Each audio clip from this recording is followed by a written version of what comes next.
So now we are live. Live. Exactly. So in on Tony here. Oh wait, don't show my Facebook to the entire world, Francisco. My goodness. Oh, why not? Come on, everyone wants to see it. All right.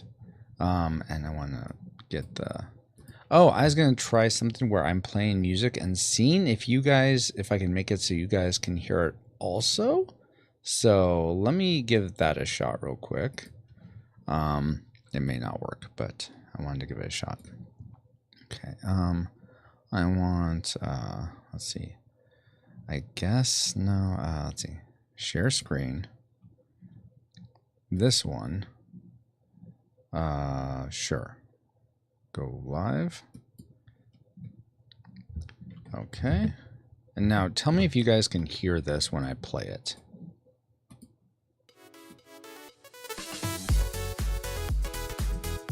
Nothing? Do you hear anything, Darrell? No. Okay. Well, then I'll just play it. Then I'll stop screen sharing. Lame. And just play it for everyone else that's here here live. So you guys won't hear the music, but people watching the stream should be able to hear it. At least cool music. Yes, it's very cool. Dun, dun, dun, dun, dun, dun, dun, dun, dun, dun, dun. Hello, Tony. Can you hear me? Yes, you're a little quiet, but we can hear you.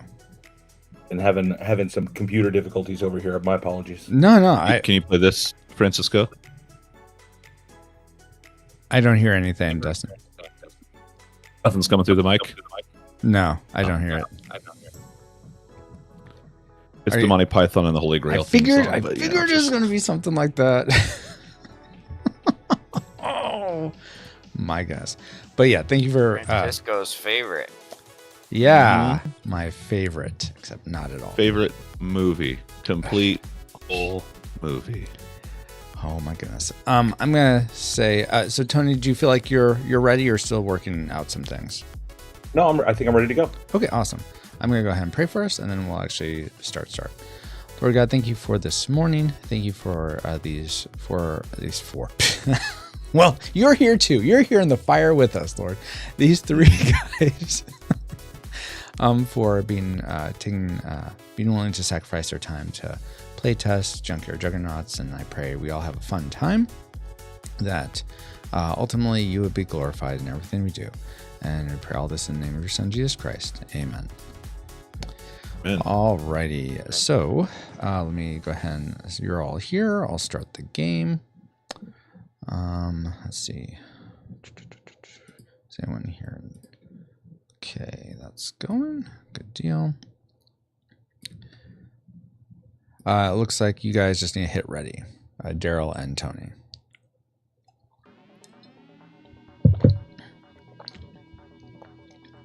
And I will do a minor setup. A lot of this, Tony, I will say this, ever since your last time you played, and I'll tell people this ever since last time you played, and you were like so gracious and just you died and we're just hanging out for like an hour waiting for it to end. That has haunted me so much that I've really tried to make it so that people are in the game as long as possible. So hopefully that materializes. We'll see. I don't know. How about you just don't die, Tony? Wow. Yeah. You know, there's lofty goals that we all hope to aspire to, but I can't make any promises. Oh, I forgot to tell the secret objective that we're going to have this morning, and that is to kill Dustin because he is on a win streak and it must end. I'm 7-0. Good for you. Okay. But having said that, actually, I think I've been the Warlord 3 times. Really? Has it been that many times? 3? Okay. I think so. The most recent one when we played live in Seattle, and that came down to the final turn though. Like it was gonna go either way on that one. It was close. Okay, so it looks like I am playing as Riviera this morning. When your guys' camera comes into focus, what character is in front of you? Darrel. Malcolm. You're Malcolm? Okay, so let me change you to green. How about you, Tony? Right. What character or card color do you see in front of you? Saffron. Saffron. Okay, you're red. And that must mean you are Hobart, right, Dustin? That is correct. Awesome. Okay, so now your Tabletopia hand colors should match your character colors. One last little bit of setup. Does anyone feel like they definitely do not want to be the Warlord? Like, absolutely do not want to play as the Warlord against everyone else? I haven't been the That's gonna Warlord ruin a yet, so surprise. I'd be okay with it. Okay. Dustin, you don't get a choice. You're going down. Tony, would you be okay being the how Warlord? horrible is Or would you rather not be? No, whatever, man. I'm just here to play. Okay. Alrighty. how horrible would your secret objective be if neither you or I are the Warlord, Francisco, and we're working together on this? We figure out a way. Life would find a way. Like, I'm going to kill Dustin and then the Warlord. So messed up. Oh my gosh. There Can't you help go. it that I'm kind of a big deal, Francisco. Oh my gosh, Dustin. Okay. I just need to get these cards all the way out. All right. And then put these cards on top also. I have those bookmarks on my desk at the church. Oh, yeah? The 3 that I got to play live. Mhm. I'm getting actually quite a few people. Oh, what are these? These are cool. Oh, that's cool. So I'm giving you some plugs for That's your game. awesome. Yay, thank you so much. All right, guys. So here we go. We're going to start now. Welcome to Galmenni. In this land lies magic, mechs, and mystery. You are heirs to the throne. You are heirs to the throne, each possessing a connection with one of the 4 elemental magics. This morning, Dustin's playing as Hobart, who's connected to wind. Tony's playing as Saffron, connected to fire. And Darrel's playing as Malcolm, connected to earth. I'm playing as Riviera, connected to water. Because of this, your parents have assigned grizzled old Dawburn to be your tutor in the antiquated craft of Mageineering, which is the merging of magic and machine. Antiquated, that is, until today, when the Warlord attacked. Last night, your parents vanished without a trace, and today reports arrived from Galmenni cities that a Warlord had attacked and overthrown them with massive machines. Fires are now erupting in the capital of Seneschal, your home, so Dawburn decides to lead you to the only place where he believes you have any hope, the Junkyard. There you will salvage parts to gain arms and legs and construct your own Juggernaut, hopefully strong enough to defeat the Warlord's menacing machines. However, one of us will be tempted as the Warlord, and that will happen if you draw the Warlord card. All right, so to start the game, first off, there are 2 sides to your Mageineer cards. There's a novice side and an advanced side. The one showing is the advanced side. If you hover over your card and press F, it will flip over to the novice side. Essentially, the only difference is the advanced side. You're going to you can unlock an extra action and reaction. Your actions are on the left side. Your reactions are on the right side. Reactions, think of them as more abilities to defend against an attack. Actions more like your attacking abilities. If you want to have more options available, choose the advanced side, and you get to the bottom 2, one or the other of the bottom action or bottom reaction by building your Juggernaut in a certain way. So I'll take Tony, for example, for his character Saffron. If Tony, if you want to play the advanced version, if you have both arms of your Juggernaut as fire limbs, they're both the fire cards, and you have one leg that's an earth card, then you unlock the baptizing fire extra action. On the alternatively, if you have one leg that's fire, one leg that's wind, and one arm that's fire, you unlock the backdraft reaction ability. So that's one thing to keep in mind. If you don't want to have to worry about any of that and you just want to play, I'm going to just build my Juggernaut to be as powerful as possible without necessarily worrying how it's built, play on the novice side. So that's the only thing to say. Any questions about that before we proceed to salvage? Remind me real quick. Oh, go ahead, Dustin. If a reaction, can a reaction be blocked by a potion, or is that just reactions? Yes, are a reaction can be blocked by a potion. It can be dispelled. Yeah, cool. Yeah. A backdraft, I'm just trying to figure out what my build is. Okay, so my bonus stuff. Yeah, I see the card. I'm looking at it. I'm just trying to figure out where it says what I need for it. Okay, so yeah, so underneath there, you see the 3 little sort of blocks for attack, strength, hit points, and speed on your card, Darrel. Right. I got Sanguine Sprout and Poison Thorn. I'm just not seeing what I need to activate those. So what you need is, so there's these little orbs that like go down into a bracket. And so that's how you're distinguishing what you need to unlock it. So essentially for Sanguine Sprout, you would need 1 earth arm, 1 water arm, and 1 earth leg. If you click on a card, I see it pointing up now. Yeah, if you click on a card and or hover over a card and press spacebar, it'll bring it up real big, so it's easier to see. And then for yeah, I was looking at it big. okay. I was looking under Sprout. I didn't see the bars going up to. Got it. Okay. And explain it. So, and then Poison Thorn, you need 1 earth leg, 1 water leg, and 1 fire arm to unlock that. And you won't be able to ever unlock both, so you sort of have to decide. And it can change throughout the game as you get different, as you change out legs or arms.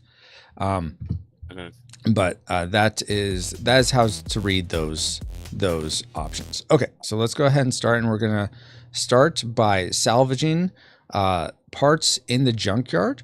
What we're gonna do here is, well, first let's start with seeing who's gonna be first player. So who's the last person to have fixed something? It could be your breakfast, it could be your car, it could be anything. Dustin, when's the last time you fixed something? I would say I have fixed a portion of my Lego Millennium Falcon yesterday. Okay.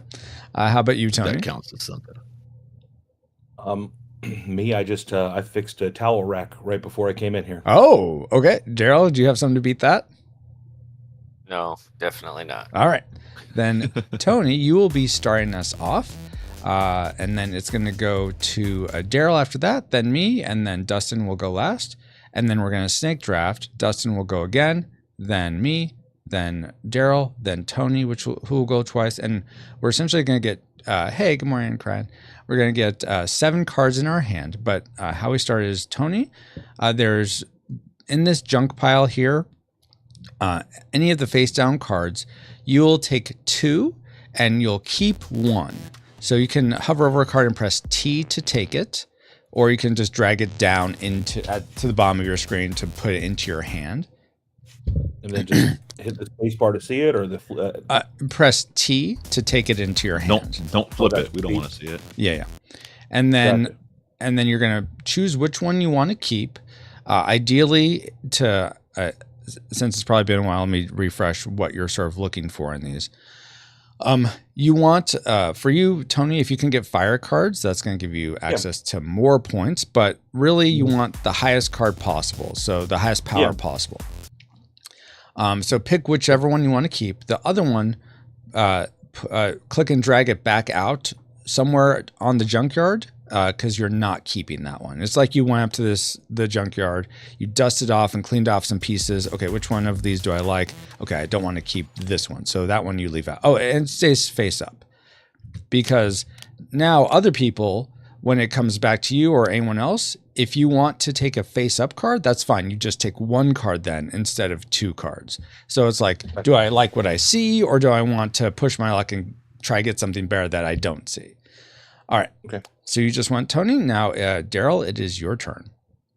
And if you draw the Warlord, that's the one you have to keep. That's the one you have to keep, and you don't say that you have it.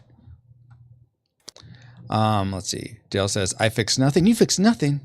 And Cran says, good morning, good morning. I predict Francisco is the Warlord because, of course, he'd be. Wow. Wow. I haven't even gotten a card yet. There is some logic and truth to that statement. How dare you? Francisco, have you been the Warlord? Yeah, I've been the Warlord. Every time I've played, you have not. That's funny.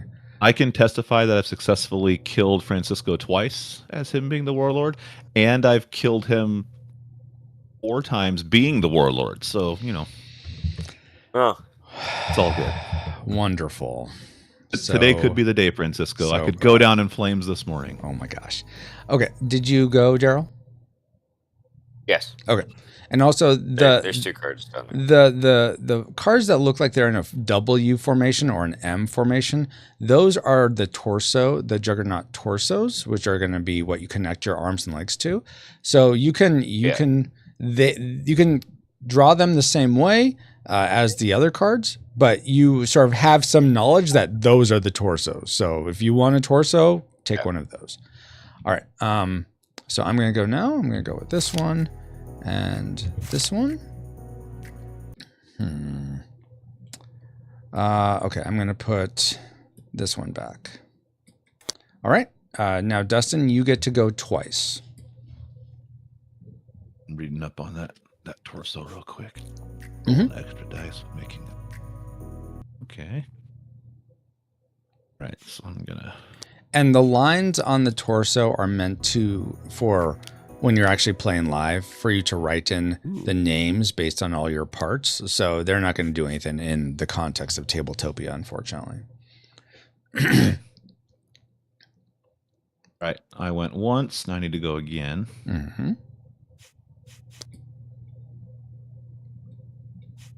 Whoa. On Gem. Well, I was just going for that one under there, but it doesn't want me to take it. So, okay. On Gem, what is the roll that you get the extra D6 on? Whenever you play, so let's say you play. So let me pause and do a little quick example. So everyone sees this 4 card right here. I'm going to put it out in the middle of the map so we can all focus on it. So let's say you had this in your hand and you played it as an amplify effect. Each card has 4 different uses: legs, arms, potions, and amplifies. Yeah.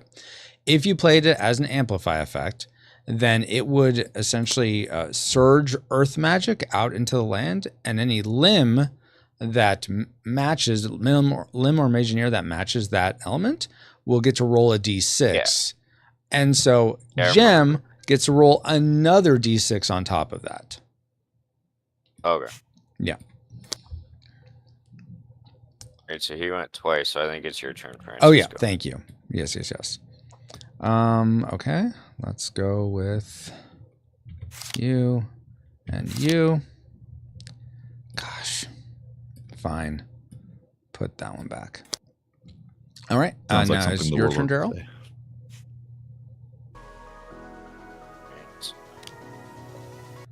All right. And you took a face-up one, right, Darrel? No. Oh.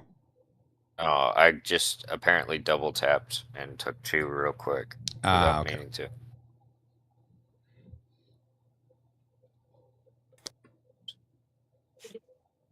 So I should have 2 cards right now in my hand, right? Yes, you should have 2 cards in your hand, exactly. All right, so you're good? Yes. Okay. Now, Tony, you get to go twice since you're at the end of the line. So you can take 2 cards that are face down, 1 card that's face up, or, so you're essentially taking 2 salvage actions. Okay. People must be drawing some high cards. Look at all these low ones out here.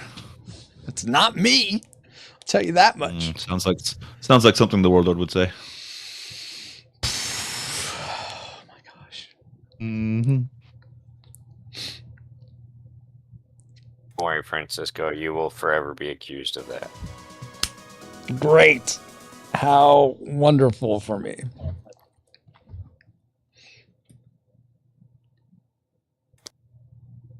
All right. Thank you, Tony. All right. Darrel, back to you. All right.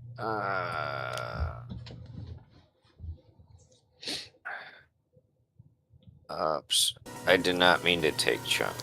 Oh, okay. I don't know if I just That's fine. You put him back. He was showing, so it's okay that you put him back. Yeah. Okay. Go ahead. I got my third card. Okay, cool. Rushmore, good morning, Rushmore. Capitan, that's right. Cryan says, I was thinking the other day of printing a Francisco wins card that he can just tuck into every game. Yeah, I think there needs to be that card that, I just win. By virtue of being Francisco, I win. Okay, let's see. Take and take.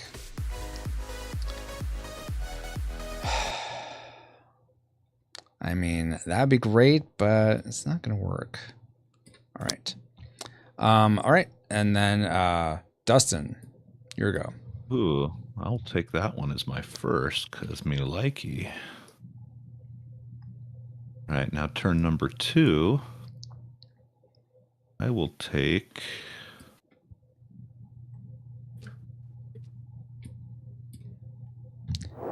Let's see. Actually, take chunk. Okay. I went. You twice. Went? Okay. You went twice. Okay, so back to me. Come on, good water. Come on, good water. Not quite what I wanted, but okay. All right. Darrel, your turn. Roy went. Not Roy. Oh my gosh. And I'm sorry, guys, that are watching the stream. I don't know why the music keeps like chopping out. It like will start, stop, start, stop, start, stop. I don't know what's going on. So I'm just gonna turn it off for now, since it doesn't want to cooperate. Francisco.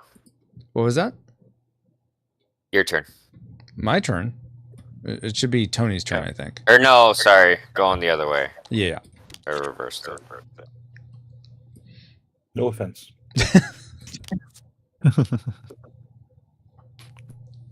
Tony, how's the new? Do you start your new position yet?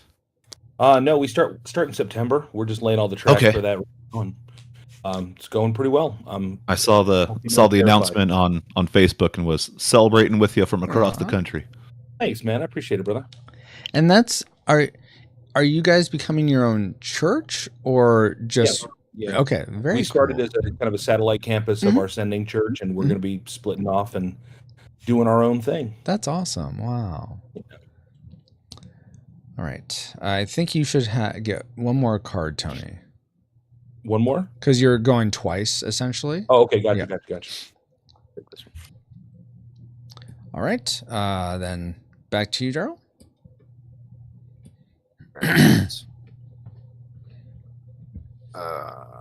So if I look at this, I would need. It's not great. So there's only one face down left. Yeah. So essentially, you take that. It's yours then, I think. You can take that one and then one other one as if it were a face down in that case. Okay.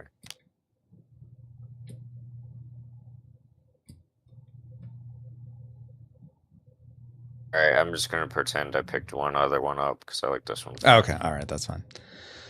All right, my turn. And now that all of them are showing, and I'm going to move this here. This is not to draw from right now, this draw pile. But now that all of these are showing, now we're all just going to pick one at a time. So I guess I'm going to go with... You guys did not leave really good options, but okay. Nope. I'll go with that one. All right. Dustin? What'd you use for me? I just am streaming royalty-free streaming music on YouTube. Cryan, that's what I was using. Rushmore says, well, bud, traveling to family and sports and Indie Youth Conference today, so I'm out. Lord God, thank you so much for Rushmore stopping by for a bit. I pray he has a good rest of his day, that the sports of his kids go well, and the youth conference goes well. And I thank you for him being a part of this community, and pray protection and provision over him, and I look forward to the next time we can hang out and stream together. Amen. Have a good one, Kirk. Thanks for being here. Oh, wait, you said, I think you should insert Roy as a little Easter egg to Drew. Yeah, I am not going to do that. Sorry, did you go, Dustin? I did. I went twice. You went twice. All right. Then I am going to go with Nya. Okay, Darrel?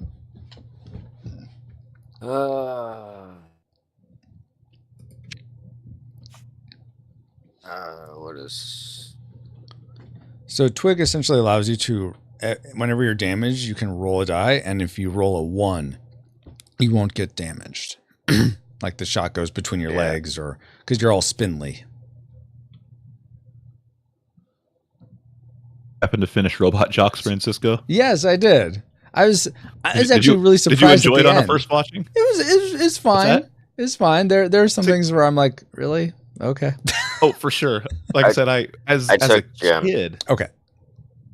As a kid, we loved that movie at home. You know, as elementary school age kids, it was one of our favorites. I can see that. Hadn't seen it in years, but talked about it. And so after I was talking to you and Paul, I was like, I'm going to stream it. And I watched it, and it hit me in all the nostalgic feels. Like, yep, as a kid, this was so fun. But same thing, I was like, oh yeah, here's some glaring problems that are jumping out here and there with this.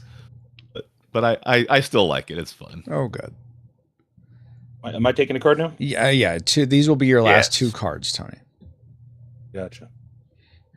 Wait, was I supposed to take 2 or 1? No, you'll take 1, and this next one you take will be your last one. Everyone will be their last one. I think I'll be the only one with 6 cards now. All right, Darrel, your turn.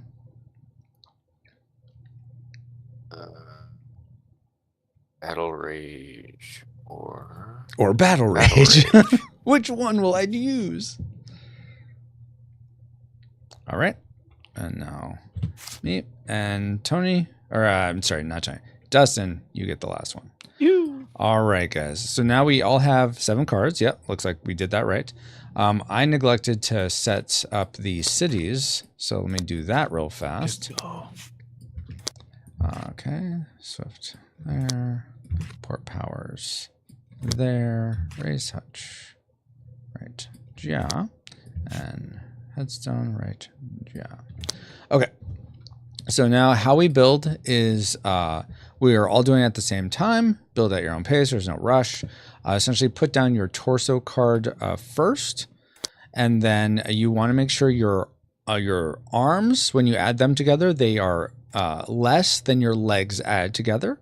If you get pairs of colors or numbers in your legs or arms, then that counts for. That'll give you a bonus, +2 bonus, up to a max of +4.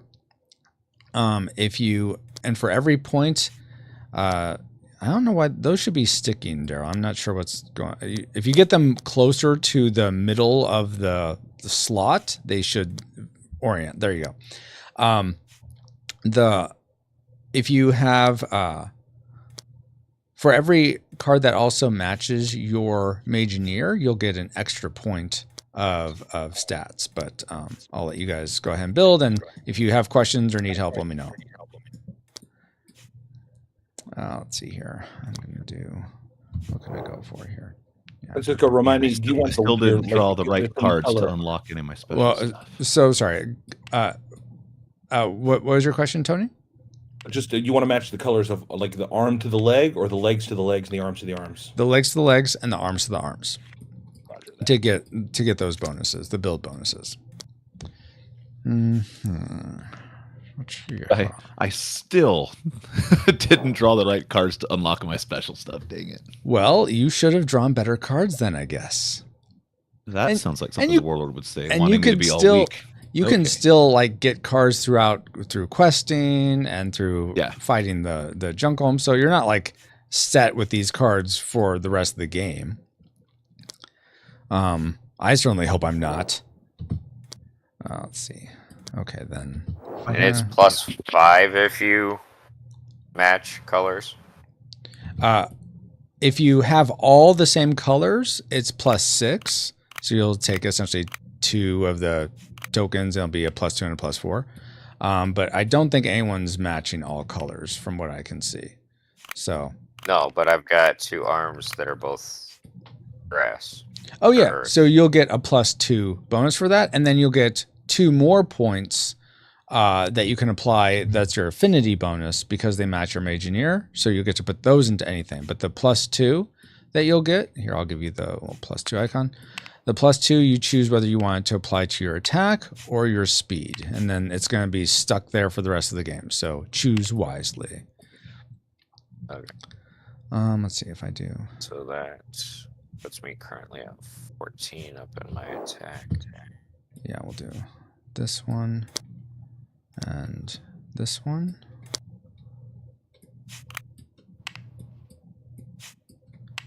Is the center icon the health bar? Yes.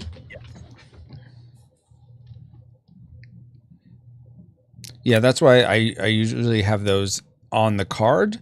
It looks like you move them. I assume just to be able to see things better, and that's totally fine. I think maybe I picked up the card and they stayed. Oh, okay.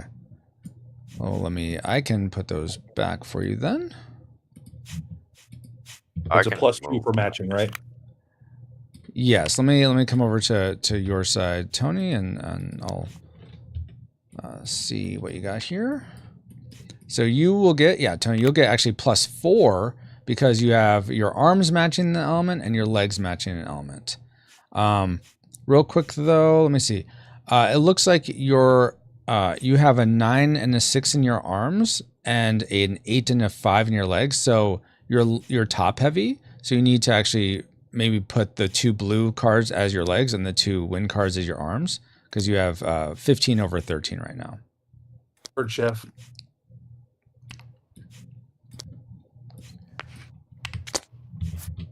I just get a +1 bonus because I only have 1 matching element.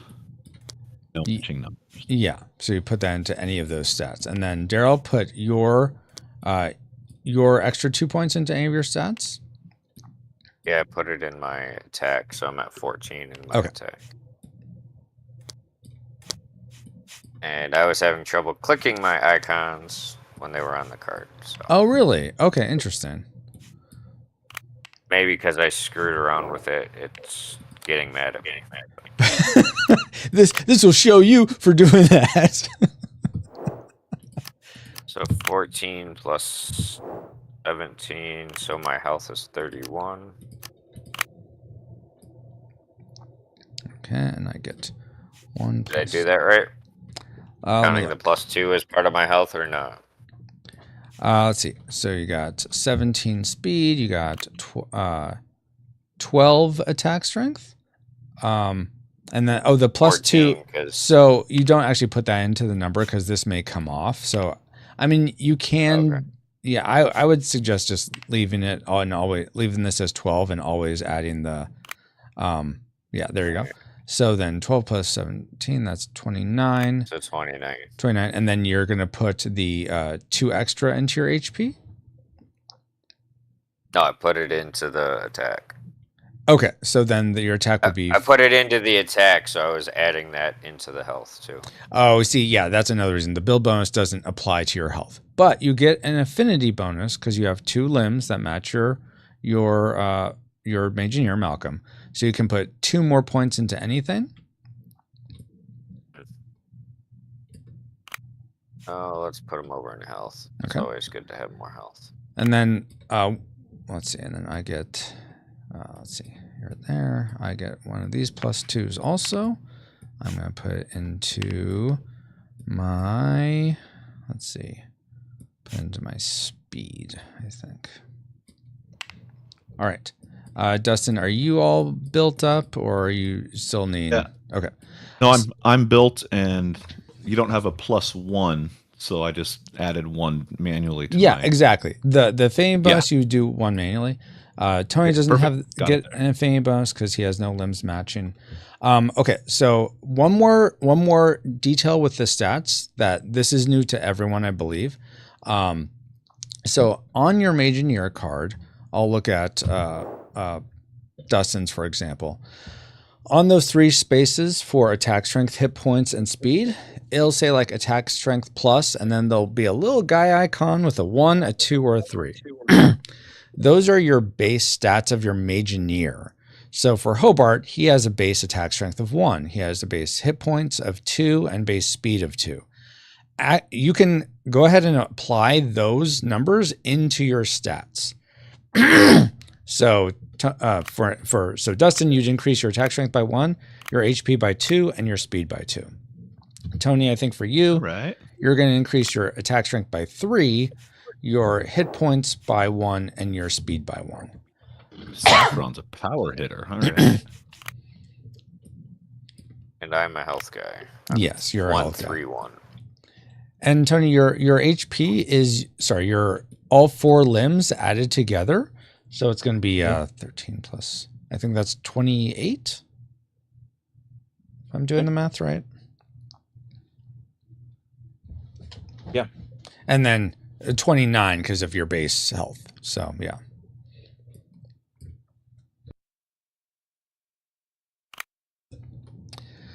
Kran says, when you start your workout routine and begin with arm weights, but completely skip leg day for weeks. Exactly. Yes. That's how Tony was making. That's right. Okay. And then Darrel, you applied those extra stats into yours? Yes. Okay. Awesome. I need to do the same for me. So 2 extra attack strength, 2 extra hit points, and 1 extra speed. All right, guys. We are all built. We're all ready to rock and roll here. We've built our Juggernauts. They're being held together with duct tape and baling wire.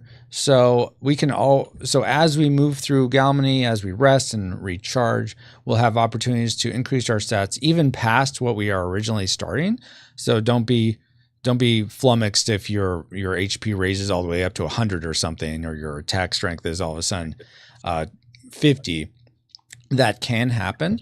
And if let's say your attack strength raises higher than your leg power, that's fine. As long as your core power of your arms is always less than the core power of your legs, that's what you're worried about in terms of top heaviness or whatnot.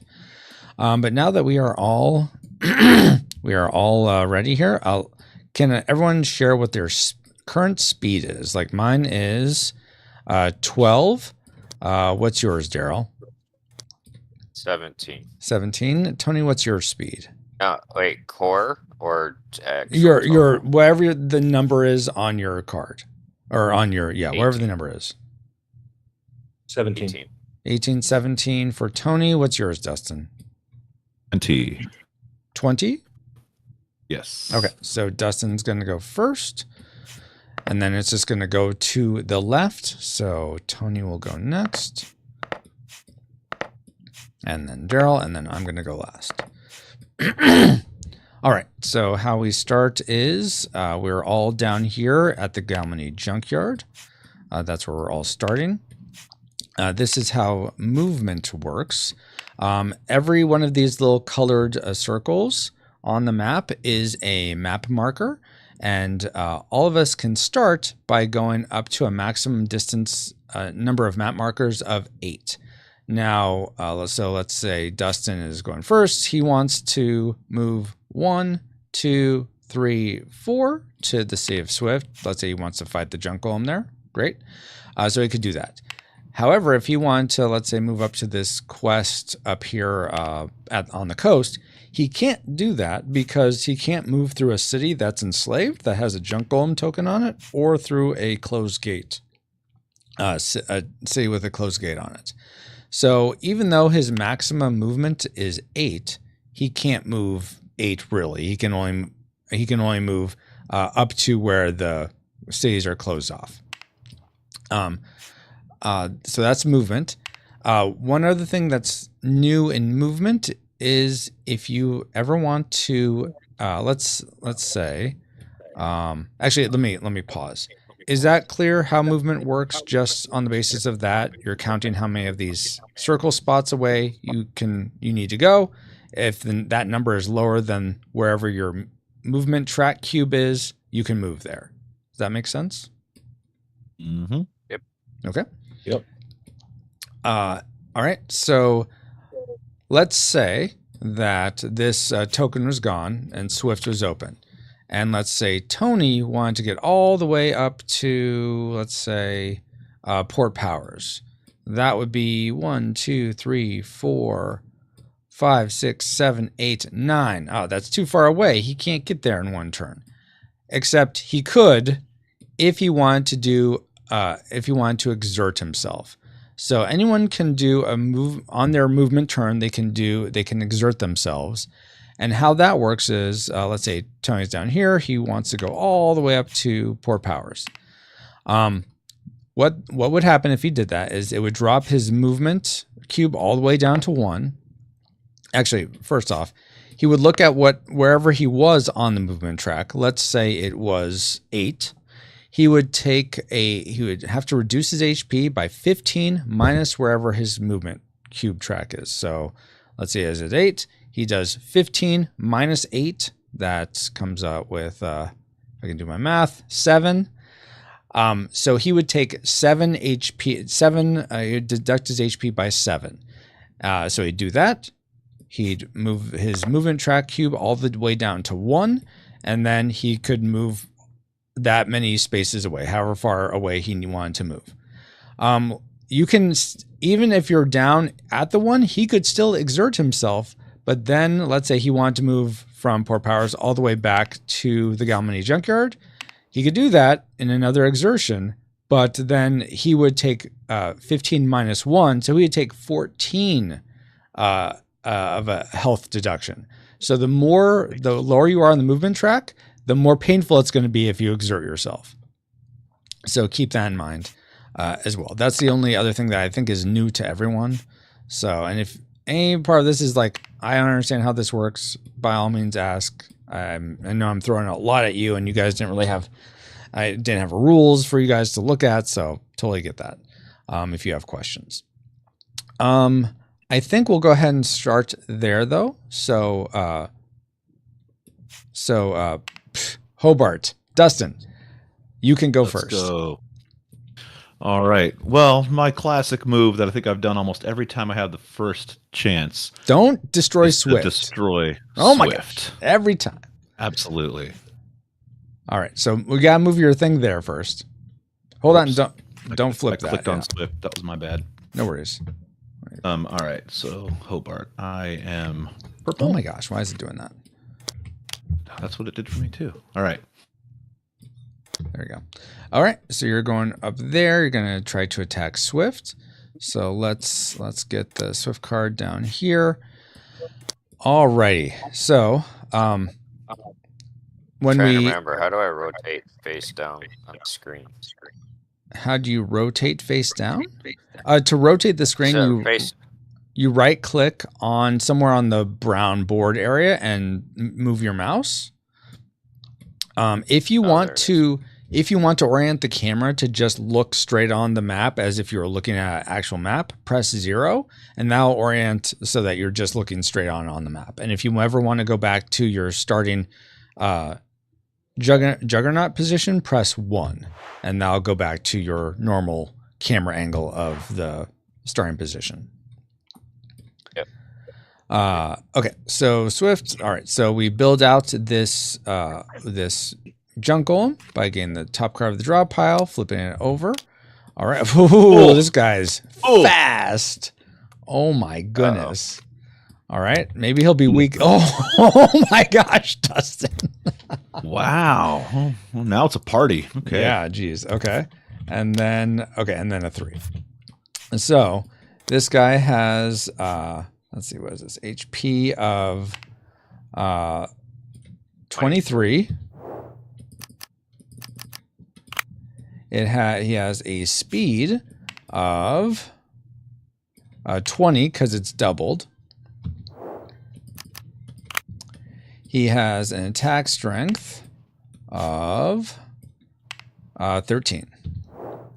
So would you like, and here's how now combat and team ups work, because I think this is new, probably Darrel and Tony, is on your card, on your Mageineer card, I'll take Darrel's for example, or actually I'll take Dustin's because he's Hobart. So Dustin, for his team up, can team up with water and fire Mageineers. He cannot team up with Earth. So if Dustin were to ask for help, me and Tony could come and help him. We don't have to, but we could do that. But he cannot ask Darrel, who's playing as Malcolm, for help. If he asks for help, it counts as our movement turn and our move action to come up and help him. So we essentially lose a turn to come up and help Dustin. But we would potentially have access to some of the loot that drops from defeating this junk golem. Plus, everyone who's attacking Mageineer on this will get to draw one extra amplify card. So that's also a good thing to do this. But Dustin, do you want help, or do you just want to take this guy out on your own? No, I'll call for help. I'm a team player. Okay.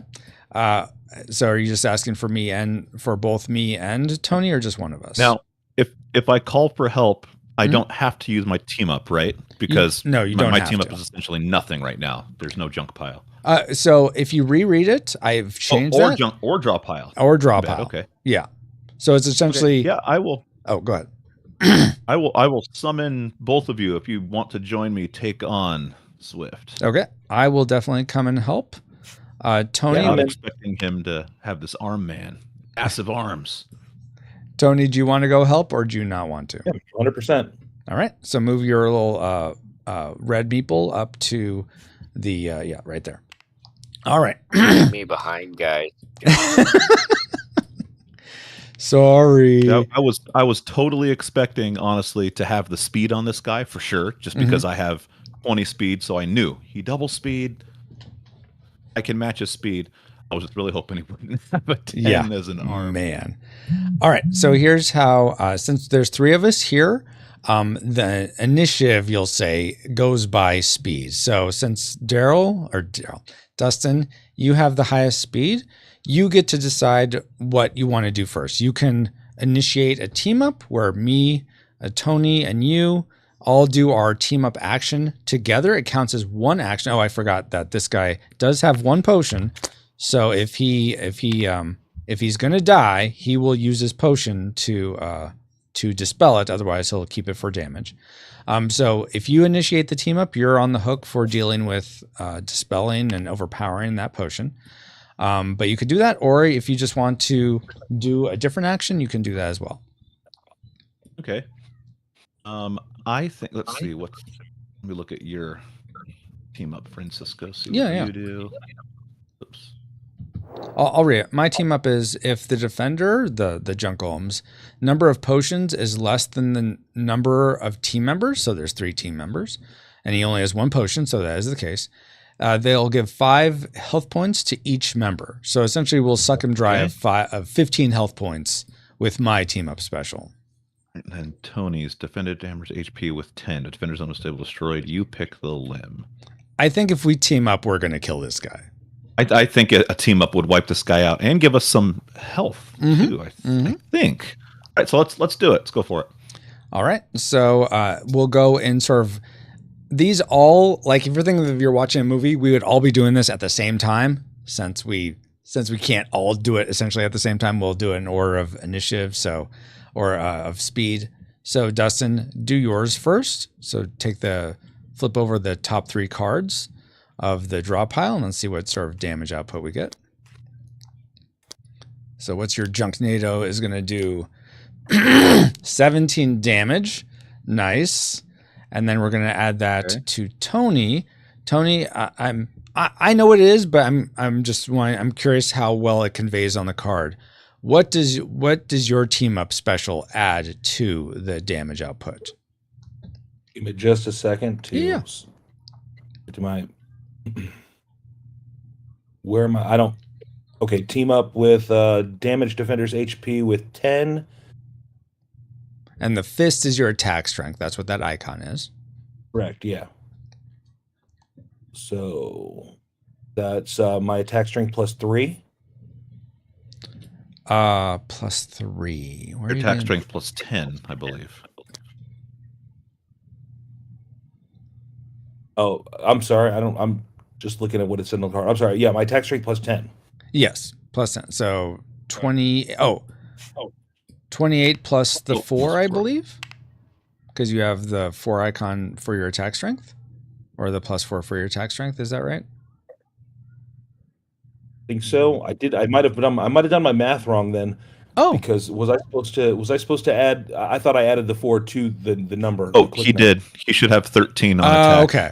So usually we don't for these the tokens. You always just do that math every time instead of adding into the number because sometimes. Roger that.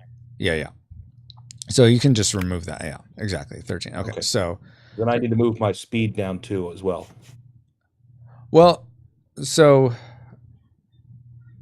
I will double check your math here just real quick. So we have 13 for attack strength.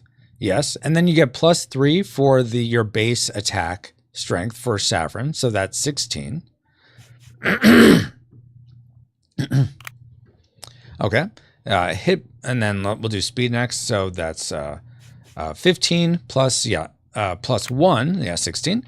And then hit points is, let's see, 20. Let's see, that's 13 plus 15 is 28 plus 29. Yep. So that is right now. And so your attack strength would be the 16 plus the 4, so 20. And then plus the 10 for focus fire is 30. All right. That's awesome. So we have 30 damage plus, what's yours? 17. So 47 damage coming this guy's way. And then I'm going to drain him for 15 more damage. So that's 62, I think. 62 damage. He throws out the potion and just stops all of it. Yeah. He will throw out the potion, yes. Yeah, he will throw the potion. First, let's do the draining of the 15. So we each get, me, Tony, and Dustin each get +5 to our HPs. Actually, I should say, yeah, he will. Let me reverse that. He will throw the potion out because to dispel all this, Dustin, are you going to use a potion to counterattack it or to overpower that potion? If I don't use a potion, it's essentially then his turn because we just used all of ours. Exactly. Then he'll attack me, correct? He will attack the slowest, which I think is me. Gotcha. Okay. You're not faster than him, so you can't absorb it into a limb. No, he'll critical hit me. Okay, so I will use a potion. See, I was trying to plan it out long game, see if we could save some potions on this. Yeah, I get that, but I will. Whoops. Oh, I'm clicking all the highlighting all the wrong things. Okay, this goes over here in the junk I'm going to throw that potion out there to cancel his potion. Okay. Essentially blow him to smithereens. Awesome. Okay. So yeah, he doesn't have 2 potions to be able to counteract that. So yeah, we each get +5 to your HP because we drain him for 62 life essentially. So he explodes. Let me put all this into the junk pile here. From the junk NATO and then from that. All right. And because, let's see. Okay, let me give myself the 5 HP. All right. So first off, we're going to do, hey, Baba, how you doing? Let me double check my rules to see what the order of operations for loot is. So we just do it in the right order.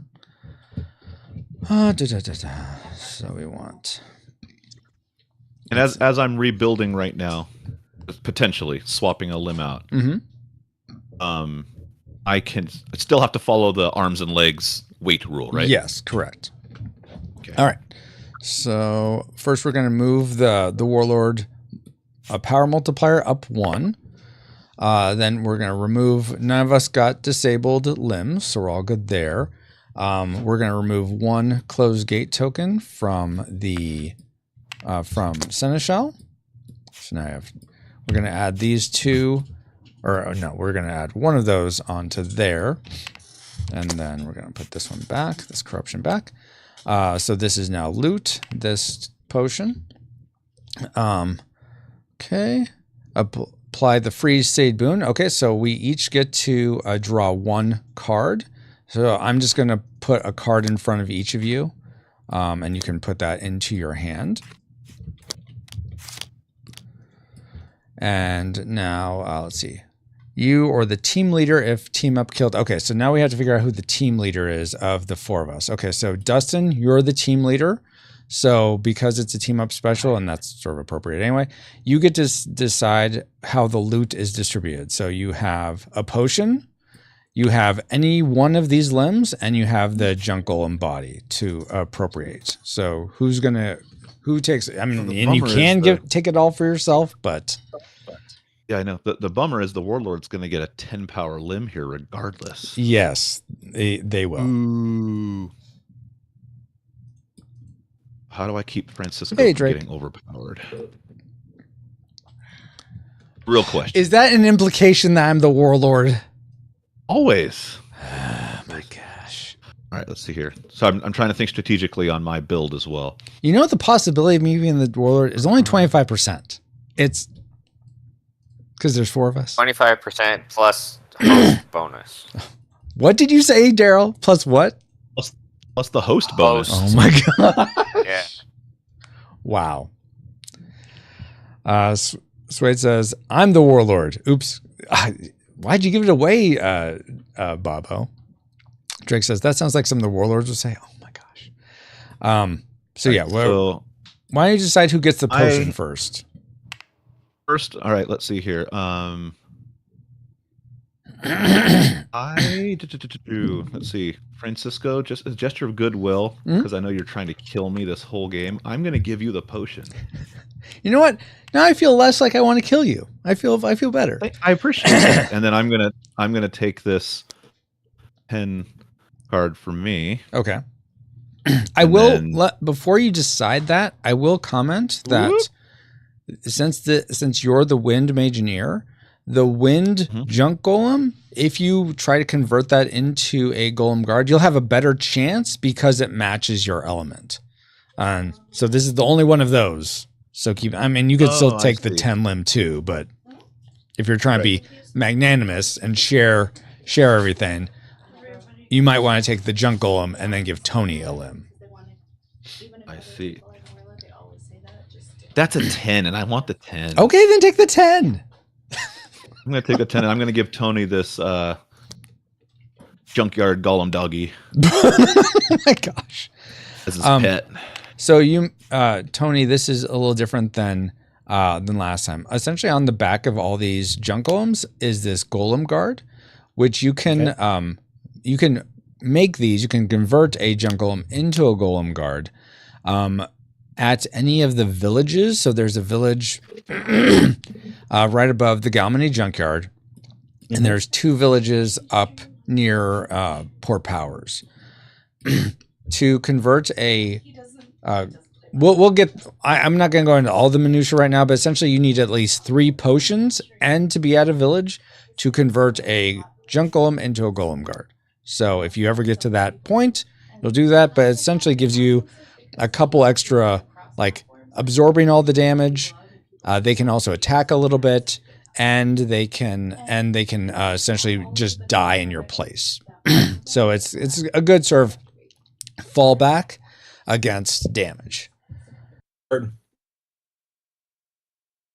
Sorry about all my throat clears, guys. All right, so we did that. Okay, now the Warlord is going to get this 10, as Dustin said. So that's going to go right here. Oh, no, in the build pile right here. And then the 3 is going to go into the junk pile. And now, since we all essentially moved to help Dustin, all our movement tokens went down. One last thing to do before it's Darrel's turn. Actually, no. So because there's no corruption out on the board, so this is new for you, Dustin, or new to everyone. Because you can only search a city if there's corruption out on the board. Like, everything seems fine. If there's no corruption out, everything seems fine. We don't need to search the city. I'm sure everything's fine here. But once the amount of corruption on the board is greater than the number of players, then you can start searching the city. So right now, we're all done. Does that make sense, everyone? I can't search the city? You can't search the city. Yeah. It's a preventive measure because that happened in one of my last playtests where it was a live playtest. Essentially, every person got 1 turn, and that was the game. There was very limited amount of decisions you can make or anything like that. So to compensate for that, I've decided, okay, well, thematically, if there's no corruption spreading, why would you search the city? You don't really, you don't know what the Warlord is in one of these cities. You don't know where he is. So once the corruption is greater than the number of players, then we can start searching the cities. So, Darrel, your turn. Well, real quick. Oh yeah. So do I elect to long rest then? That's just my default option. That's going to be so. If you want to long rest, that's another map action. So you will do that in your next turn if you want to do that. Okay. And when I long rest, then I can do some limb switching if I choose. Yes, okay, exactly. Perfect. I'm good. All right, Darrel, is your turn. Thank you for waiting. All right, so I know I can move. I'm just trying to figure out what my options are. So you can move up to Headstone. Yeah, you could go Headstone. You can also now move through Swift because it is freed. So there is that option as well.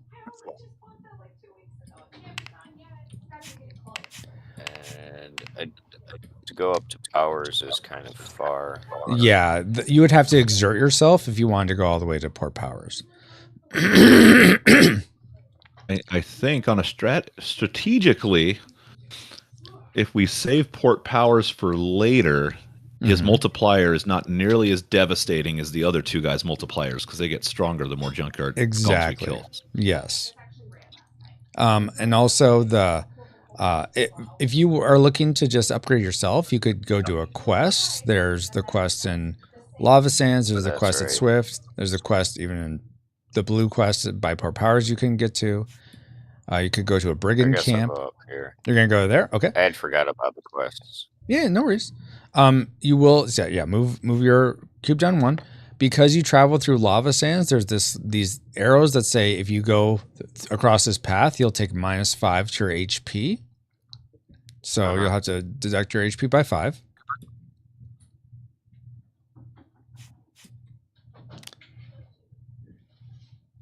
And then you can take this quest, flip it over, and read it aloud to the class. Haunted Lighthouse. After you and your troop prepare a camp for the night, they begin telling ghost stories to another. Though normally uninterested, one catches your ear. Even though Water Fox Priest returned the gold, the ghost still extracted vengeance. Swift Lighthouse remains haunted to this day, after inquiring more to resolve.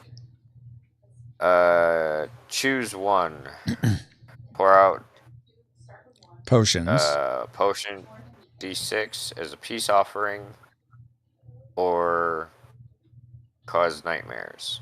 Yeah. So, and I don't have enough potions. Well, here's the thing. So, with quests, you can hold on to them for as long as you need. You can try to if you want to take the heroic option, A option. Can hold on to it as long as you need. Can take your time to travel over to the ghost house, which is right next to Swift. There's no rush to do it. But if you attack a city, join a team up to attack a city, or take a different quest, you will immediately take the B option for this quest. So keep that in mind. You could also just take the B option now, but that's what you're sort of faced against. Now, if you were to take the A option and you were able to pour out a D6 number of potions, you'd get this artifact, which is gives you an extra action, Phantom's Pledge, attack with the combined power of all the wind limbs in play, which right now, let's say you were able to get that, 5, 8, 6, so that's 19 plus 7, 26 plus 9. So you'd be attacking for 35 damage. That'd be an action that would do 35 damage if you had it. So I don't know if you want to go for it. That seems pretty good to me, but that can fluctuate with the wind limbs. Right. Now, when do I roll the D6? You would roll it when you get to the lighthouse. Okay, so I gotta hold on to that. Yeah. And so usually these quests there's a little label on your Mageineer card that says open quests. So they would go right above that. So right about there. Okay. All right. And then I guess that's my turn. That is your turn. Yep. And you took that -5 already to your HP? Yes. Okay. Oh my gosh. All right. So now it is back to Dustin. Now, I cannot just use the ferry as a travel point. I have to stop at the ferry and take it across, correct? No, you can use it just as a travel point. You use it as a travel point? Yeah. All right. 1, 2, 3. That's how I know he's What beating is- me right now. That looks that you're doing. Oh my gosh. No one's beating me.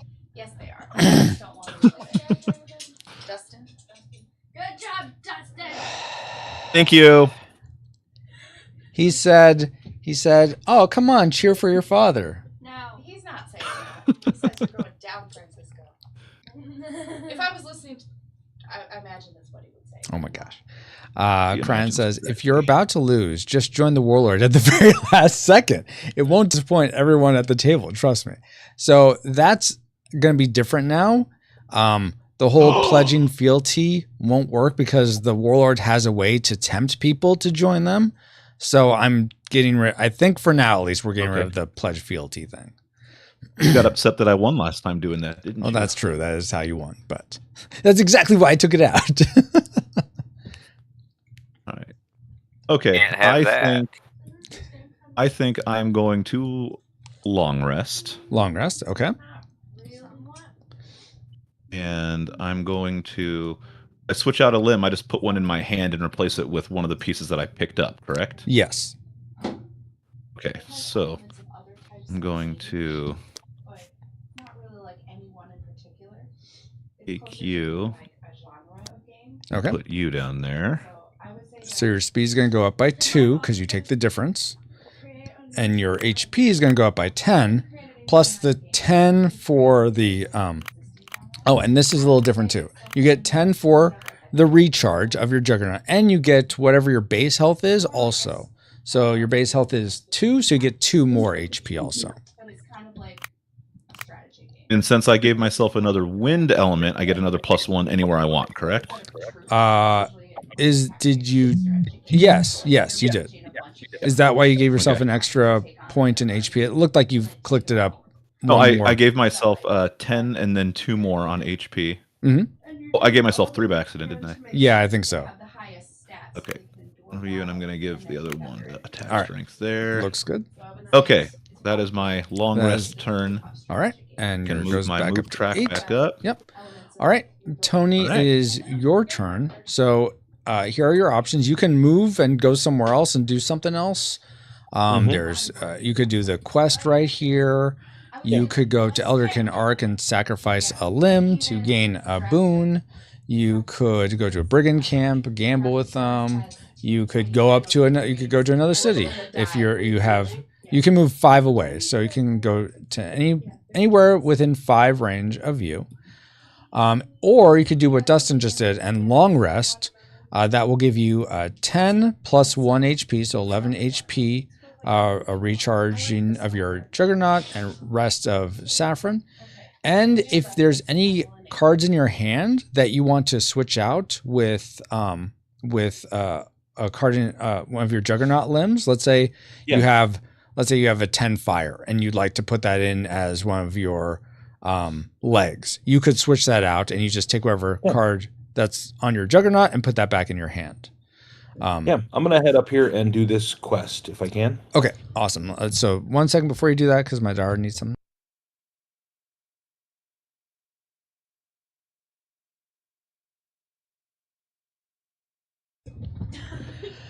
Okay. Why are you so defensive? Could it be you're the Warlord? How dare you, Drake? Okay, so you're going to go do that quest, Tony. Awesome. Here's the quest card. I'll go ahead and flip over, press F to flip, and then go ahead and read it for us. Fathers fight. You investigate rumbling from a nearby village. You surmise from the villagers' clamor that occultists took Buddy to be sacrificed at Elderkin Ark, and Zave went to rescue him a week ago. They offer 2 potions to rescue them and purify the Ark. Unsure of their tale, or even if Buddy is boy or beast, let alone Zave, you go to Elderkin Arc and defeat the occultist, rescuing Zave and Buddy, draw a card, reduce HP by card's power. Take that card and this one. Or stay out of it. Elderkin Arc is profaned, grants Warlord one sacrifice after reveal. Mm-hmm. So, and what you would get if you take this card is this amplify called Father's Smite. Or you could also use this as potions, but essentially you would attack with your attack strength or your speed. This damage can only be canceled by a not today. So it can't be dispelled through normal means, essentially through potions. It can only be canceled with not today, and you can attack with your arms or your legs, whichever is more powerful. So that'd be the amplify. I'm going to do that. Let's fight. Okay. So you can't go there yet. Right now, it's going to become an open quest for you because you actually have to go to Elderkin Arc, which it would mean you'd have to go to right there. Yeah. So you can start moving there in your next turn. But for now, this is going to go in your open quests, which is right there. All right. All right. And because you moved, your movement cube goes down again to 3. So next turn you can only move 3. Yeah. And now it is Darrel's turn.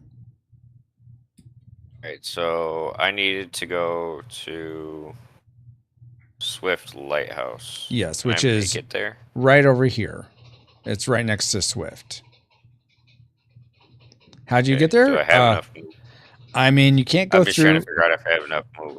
Yeah, you don't have enough move, I don't think. Let's see. 1, 2, 3, 4, 5. No, not quite. No, and I would take more damage going. You would take more damage, yes. But if you start fighting this guy, you're going to lose the quest. So it's not a great option.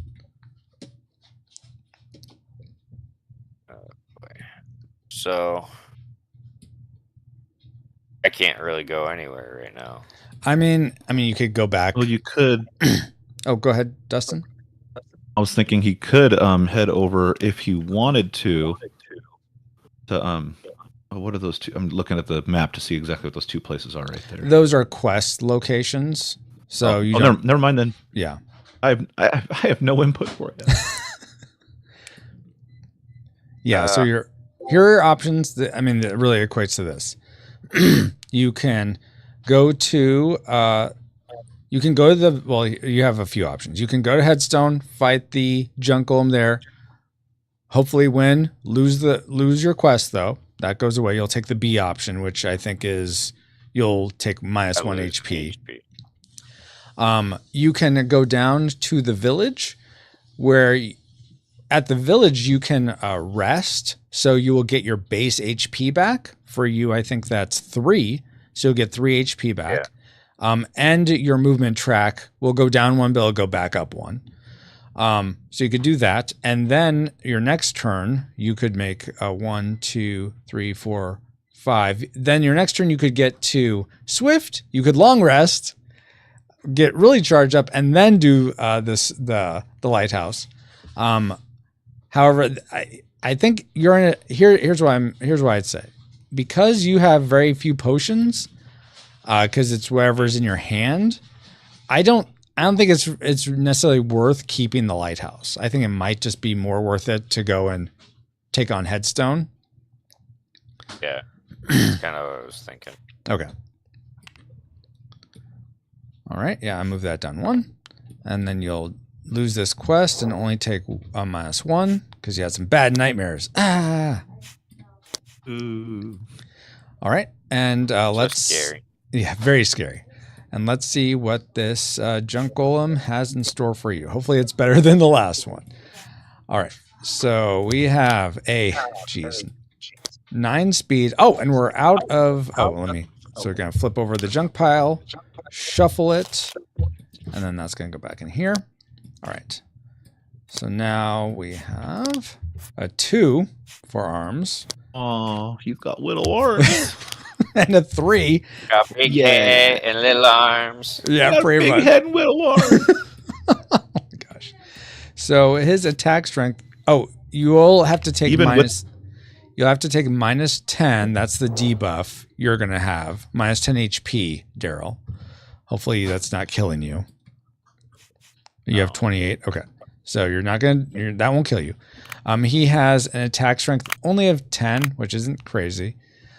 He's going to have one potion. Health of 19? 19? What? Health of 19, I mean. Oh yeah. Right? Health of 14. Because the doubling doesn't add to the doubling of the legs or attack strength doesn't add to the HP. It's still the core limbs. Cool. So 14 and then a speed of 9. All right. So if you want to ask for help, You've got this, sissy. His HP is only 14. His HP is only 14, yes. Kill him. I can hit him for 15. Sorry.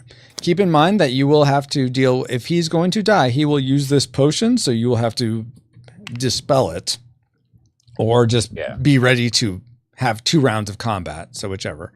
But okay, so you're attacking and you did your minus 10.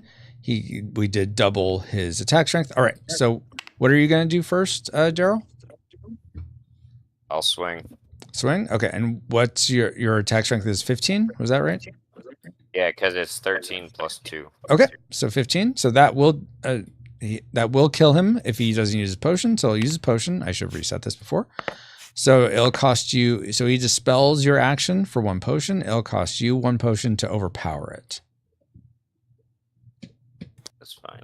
Okay, so using that to overpower it. He doesn't have 2 potions, so it destroys him. Good job. This will go in the junk pile. That battle was intense. So intense. Oh my gosh. I don't know how you made it. So much more intense to that first one. I mean, that first one was so boring. Wow. Okay. So Darrel, here are your loot options. You get 1 potion to choose from. The Warlord power goes up. So the next junk golem we fight will be double power or double everything. You get first, so you get move that up. Gonna take one of these off of Seneschal. Took that one off already. You get +5 to your attack strength, Darrel. That's the boon for beating Headstone. And then you get to pick. Here's all the loot. You'll essentially take all the loot. So you get 1 potion. And then pick one of the limb cards to take into your hand. All right, and then this one is going to go to the Warlord. Flip those over. And then this one's going to go to the junk pile. And then you get the junk golem body to possibly convert into a into a junk golem later, or a golem guard later.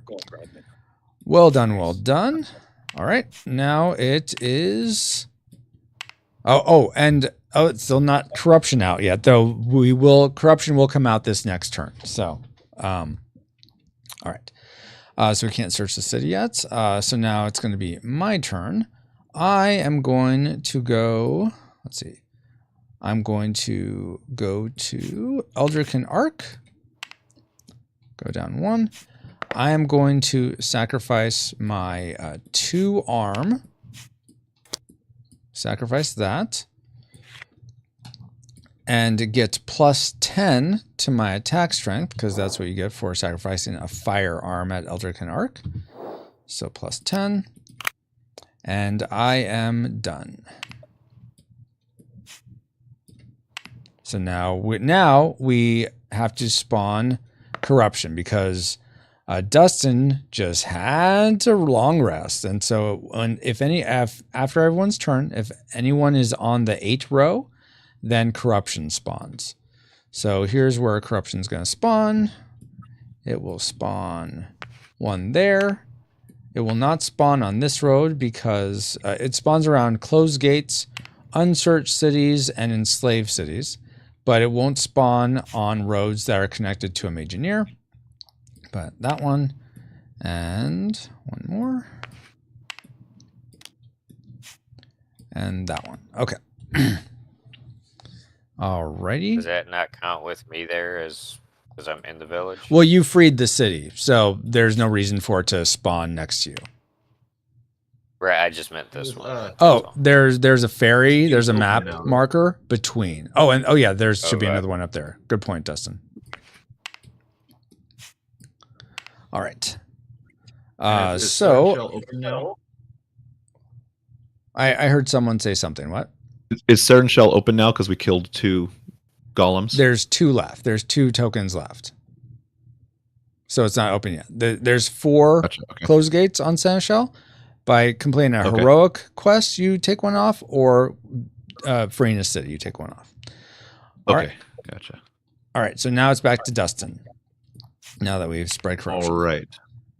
I think I'm going to go 1, 2, 3, 4. I'm going to come up to this green quest and clear this corruption on my way, the one up by Port Powers. Okay. Keep in mind, if you do that, it's going to make it hard for us to start searching cities because we'll be under again. But that's totally fine if you want to do that. Well, say that again. We'll be under. What do you mean? So we can only search cities if the amount of corruption on the board is equal to or greater than the number of players. Right now it's equal, so we can search cities if we attack Port Powers or raise Hutch.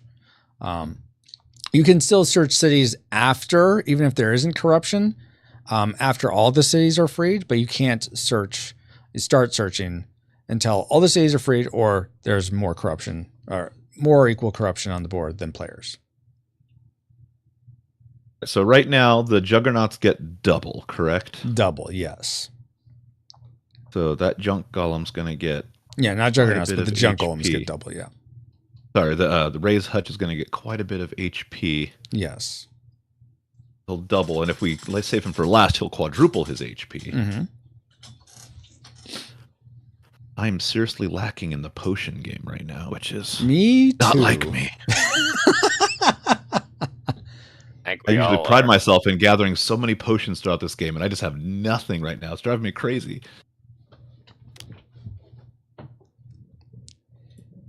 All right. Okay,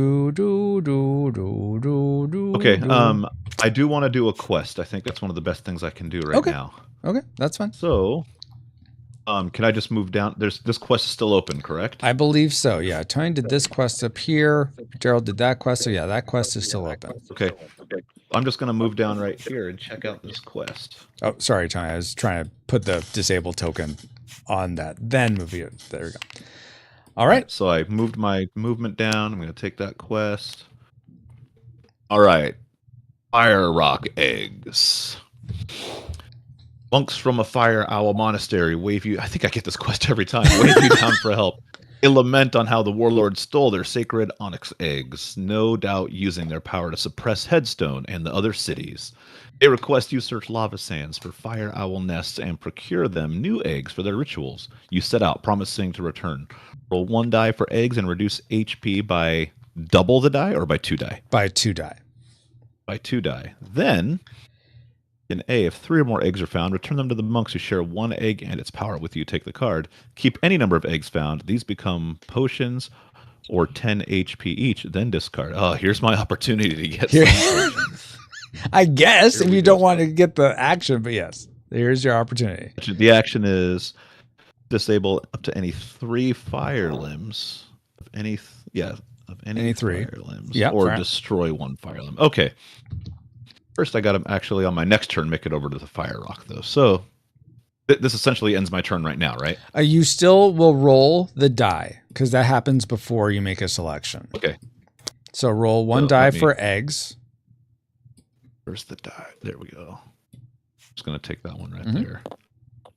So, and it's R to roll. Yeah. So you found 5 eggs. 5. Nice. Hey, it's a good egg gathering right there. And now roll 2d6 to find out, see how much life you take. How much HP how much of an HP hit you take. Okay, 9. So you take 9 HP. You lose 9 HP. That's all right. I have like 50 HP. I'm all right. Fine.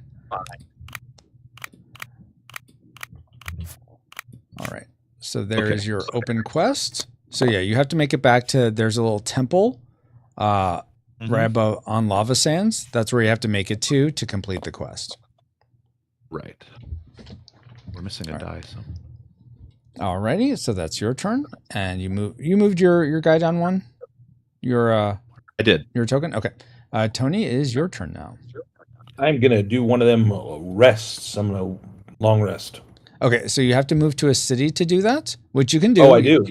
Yeah, so you can go down here to Swift. I think you have 3 movements. 1, 2, 3. Yep. Yeah. Awesome. All right, so it's so this is going to go back up to all the way up it goes up 3. Increase your HP by 11, 10 plus your base health. Yes, sir. And if this is an optional thing. If there's any cards in your hand that you want to switch out with a card in your Juggernaut, you can swap those. Yep. No swaps. Okay. Then that is your turn. Awesome. Okay. Thank you. Darrel, your turn. I'm actually going to do the same thing, except I will be swapping. Okay.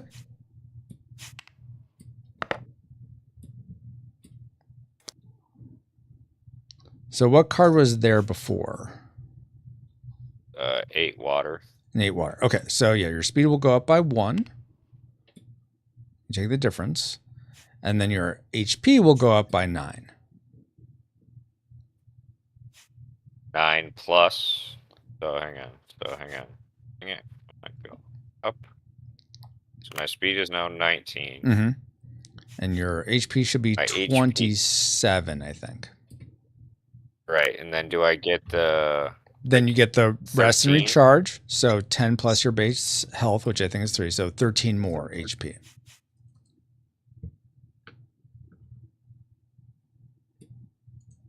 we go. All right. Okay, and do I get any other bonus because I got another grass limb now? Oh yeah, you get to put 1 more point into one of your stats. Yes. Let's make it a nice round 20 on speed. All right. Good job. And I think now you have you get a +4 also. So I flip that to +4 because you have a pair in both sections, a pair of 9s and a pair of greens. Nice. Well done, well done. All right, now it is my turn. And I am going to... What am I going to do here? Man, should I go on a quest? No, I'm going to go... Oh, wait, what's my HP at? It is 28. Okay, I'm going to go 1, 2, 3 to this brigand camp. I'm going to pay 5 HP to brawl with them. And I'm going to roll 3 die. All right, and I'm going to take the best 2 results. All right, I'm going to take a card and +5 Take HP. the 1. What? Take the 1. Yeah, let me just take the 1. Let me do that. Oh my gosh. Disable your other arm. Oh my gosh. No armed bandit. Why'd you have it in for me there, Dustin? I gave you a potion. Yes, thank you. I appreciate that. All right, so that was my turn, and this goes down. About to screw these monks over and take 5 potions. Oh my gosh. And now it is... Okay, now that's the end of the round. We have 2 people on the 8, so it doesn't... Just corruption spreads, not like double corruption or anything, but corruption will spread. 1, 2 here. 1, 2 here. 1 there. And 1 there. Let's see. 1. Don't those become like Warlord potions or something? Exactly. Potions or a bonus to his stats if we don't clear those. Yes. And in addition, something else to keep in mind for anyone who is playing the Warlord, wherever this wherever this tracker is at the end, that doubles the base stats of the Warlord, or doubles or triples the base stats of the Warlord as well. So So that it's not the corruption. You can convert into potions or just extras to your stats, but those additions aren't factored into the double or tripling. You double or triple first, and then you can choose the corruption to either be added into each stat or just potions.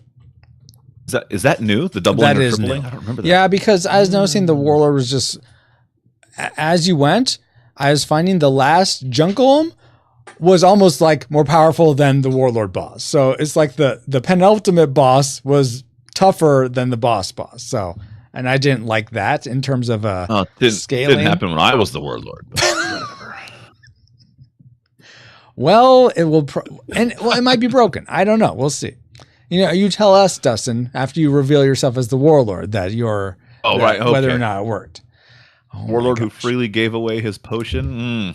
Yeah, I feel like you did that last time. You're like, oh, here you go, guys. Just to show I'm not the Warlord. Here you go. Maybe. Okay, so I would never spread corruption. Exactly. Just a note. Also, corruption. You may be wondering. I don't know. Maybe you aren't, but no corruption gets spread to these trails, the brown roads, because they only spread to the dash lines, the official roads. They don't spread to the trails, because essentially the trails are just going to quest markers. They're not doing anything else. So corruption doesn't spread to those. All right, we are back now to Dustin.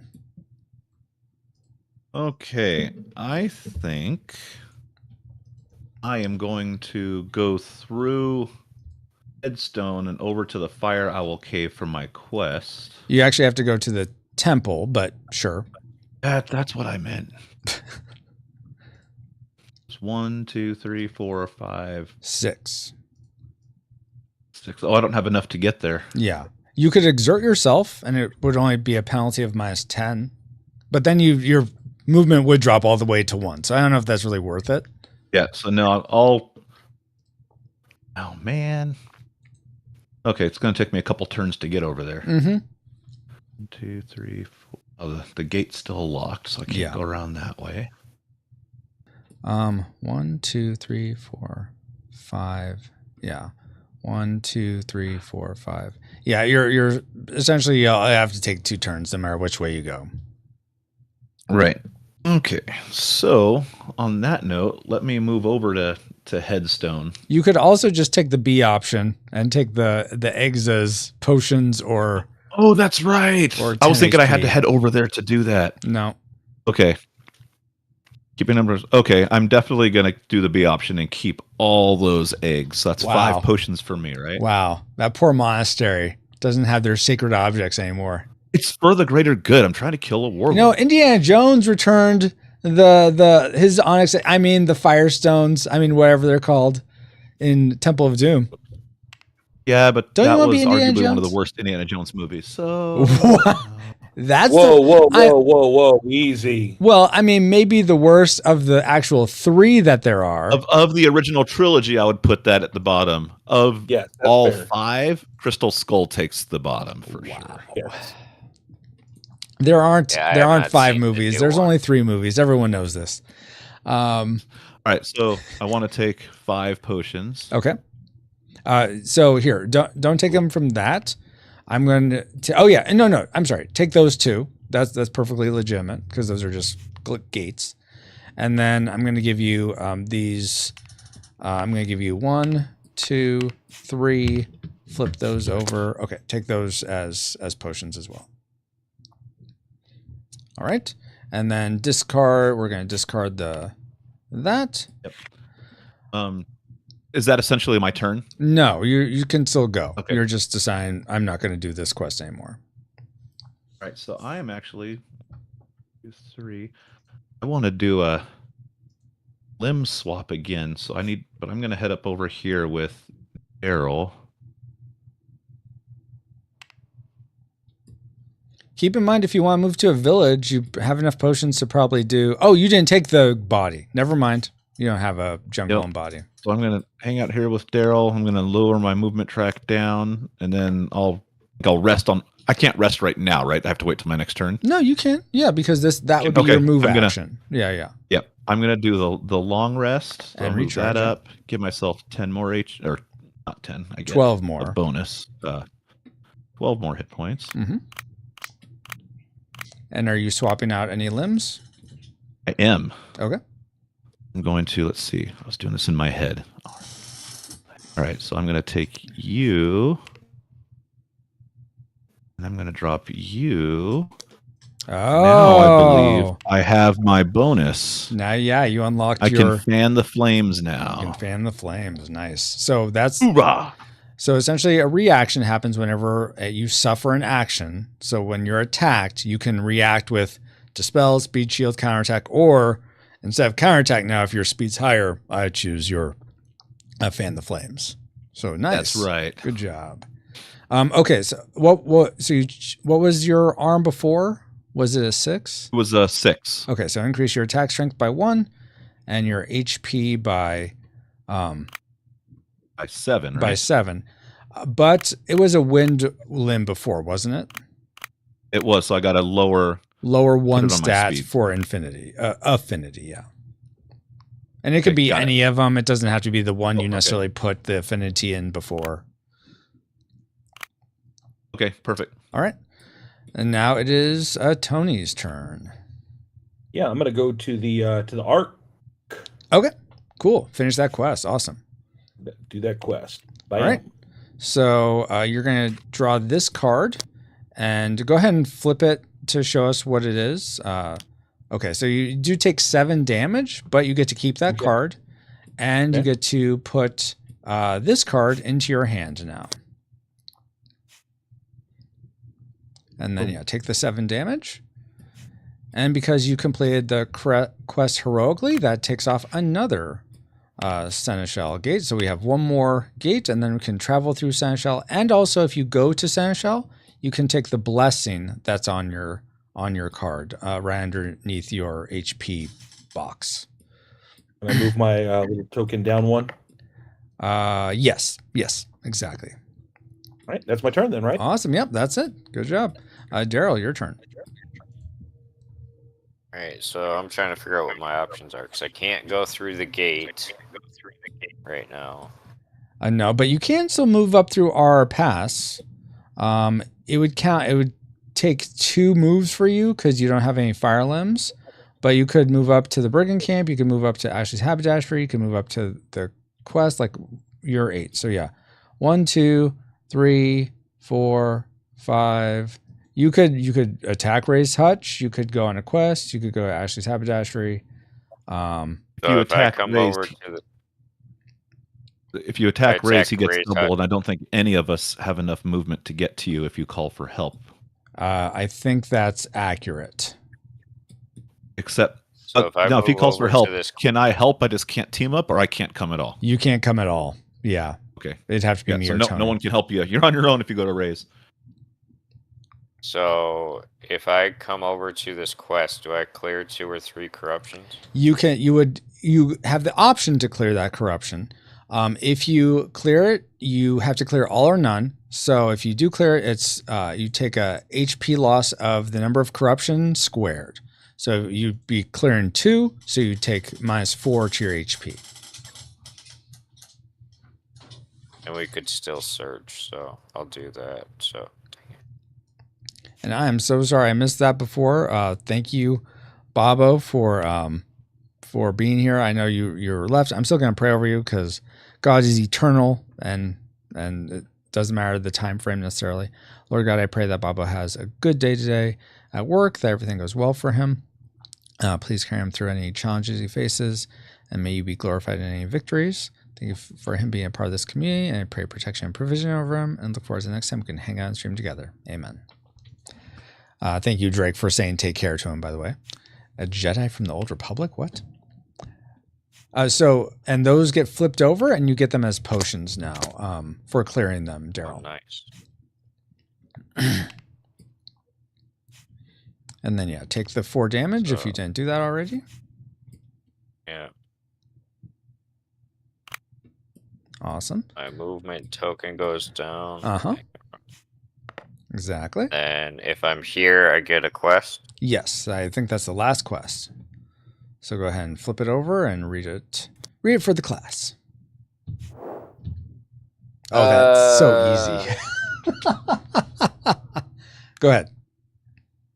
All right. Having seen you come down the road from her stoop, a girl laden with packages waves you down. Your Highness, I am terribly behind on my order. Will you deliver these goosey butter cookies and gadgetry gear to Ashley's haberdashery? You can have these potions as payment. Yeah, I'm pretty sure I'm basically there, so... Almost. You're one stop away. But maybe you want 20 HP for yourself. Who knows? But you're going to keep it and try to go to Ashley's next turn? Yep. Okay. Awesome. Essentially, that is good for is I'm mainly reading for Tony and Dustin's benefit, but if you use this as an amplify effect, you and your allies all gain plus 10 HP. Oh, nice. Yes. Okay. So that was your turn. And it's a green amplify, it looks like. Yeah. So you'll get, I mean, if you were to play that, you would roll 1, 2, 3, 4 die. So that's really awesome. Did you move your movement cube down one, Darrel? Yes, I did, because I just got off my long rest. Awesome. Okay. I am going to now move back down 1 to Swift, and I'm going to long rest. 1, 2, 3, and I'm going to get 12 life back. And let's see, do I want to switch out anything? I think I do, but let's see, what can I make here? Man, that's not... Well... Oh yeah, what do I get with this? Jeez, I'm so far away from that. So do I get 2 potions as well? For what?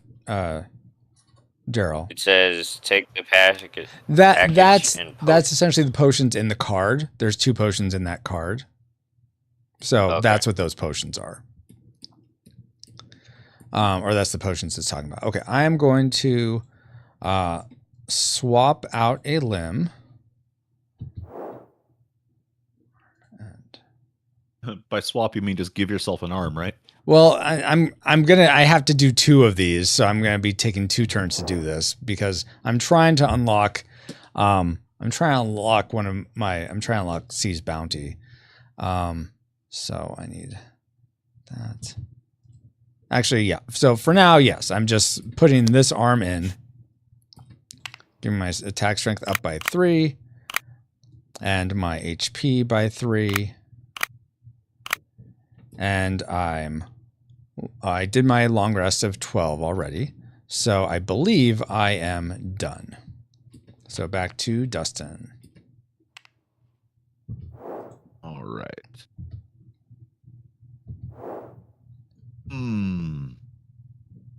If I go to raise, I also will be fighting solo, I think. Yeah, because I cannot help you. You can't help me, and the other 2 I don't think have enough. Let me see. You long rested, so 1. Yeah, 1. I can't go through there, so you can't 1, get through the cave. 2, 3, 4, 5, 6, 7, 8. I could just get there. You could get there. Yes. All right. Before I commit, Francisco, are you in? Well, I'm going to look at my secret objective card of destroy Dustin. Oh wow. Yes, I'm in. That sounds like something the Warlord would say right there, for sure. Absolutely. Oh my gosh. But yes, I am in. I am willing to help you for sure. We're in. I don't think Tony can't make it. Tony's at 5 on the track. He couldn't, but all right. I know this guy's going to get doubled, and I don't want him to get quadrupled. So, all right, Francisco, I'm going to go there, and I'm going to summon you to come with me. All right. So let me just double check the math here. 1, 2, 3, 4, 5, 6, 7, 8. And wait, were you clearing the corruption on the way there, Dustin? I will clear that corruption, yes. Okay, so take that hit of damage. You don't have to spend extra movement because you have a fire limb. Exactly. Through our pass, exactly right. Mm-hmm. So I'm going to move down 1. You're moving down 1. All right, let's see what this fool has. Wait, so were you going to take this? I already took the HP hit. Okay, so take this potion then. That's right. Woo! You know, I could use potions, but okay, whatever. I gave you a potion. Well, but I could have cleared that and gotten that potion. All right. Anyway, all right. So this guy will be double power. He'll have 2 potions. So he's kind of bad news bears over here. So better than having him triple power. That's true. Good point. Okay, so there's 1 potion. Especially since his HP is going to get doubled. Yeah. All right. So let's draw these cards. Here, so his 6 for speed. Okay. All right. So his speed will be 12. Oh.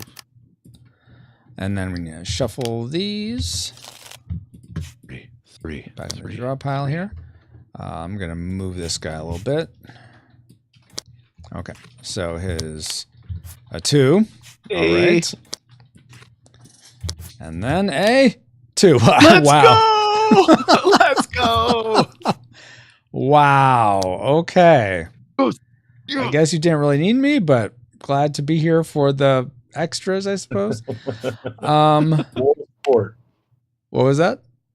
Moral support. Exactly. So that's 4. So 8. Wow, 8 attack strength, really. And then HP is going to be 8 plus 12, 20, 40, 80, if I'm doing my math right. 80? Well, so it's, I'm sorry, no. 20, and then that is doubled, because these are already doubled. So it's going to be 40. Right. That's why I was like, whoa, what 400 HP, good luck. No, okay. Yeah, I don't need help. Wait a second. I need help, and why? Yeah. Alrighty, Dustin, let's see. My speed is currently sitting at, 12. So what's your speed at? 20-something, 500 still? Yeah, my speed is at, if I hit spacebar, doesn't pull that part up on my card. 22. Okay, so you get to act first. Oh, absolutely. Okay, I'm just gonna punch him in the face. You don't want to team up? Fine, I see how it is. Well, your team up doesn't do any damage. Yeah, but we'll take both his potions away. Oh, and we'll each get a potion. Part. There's numbers.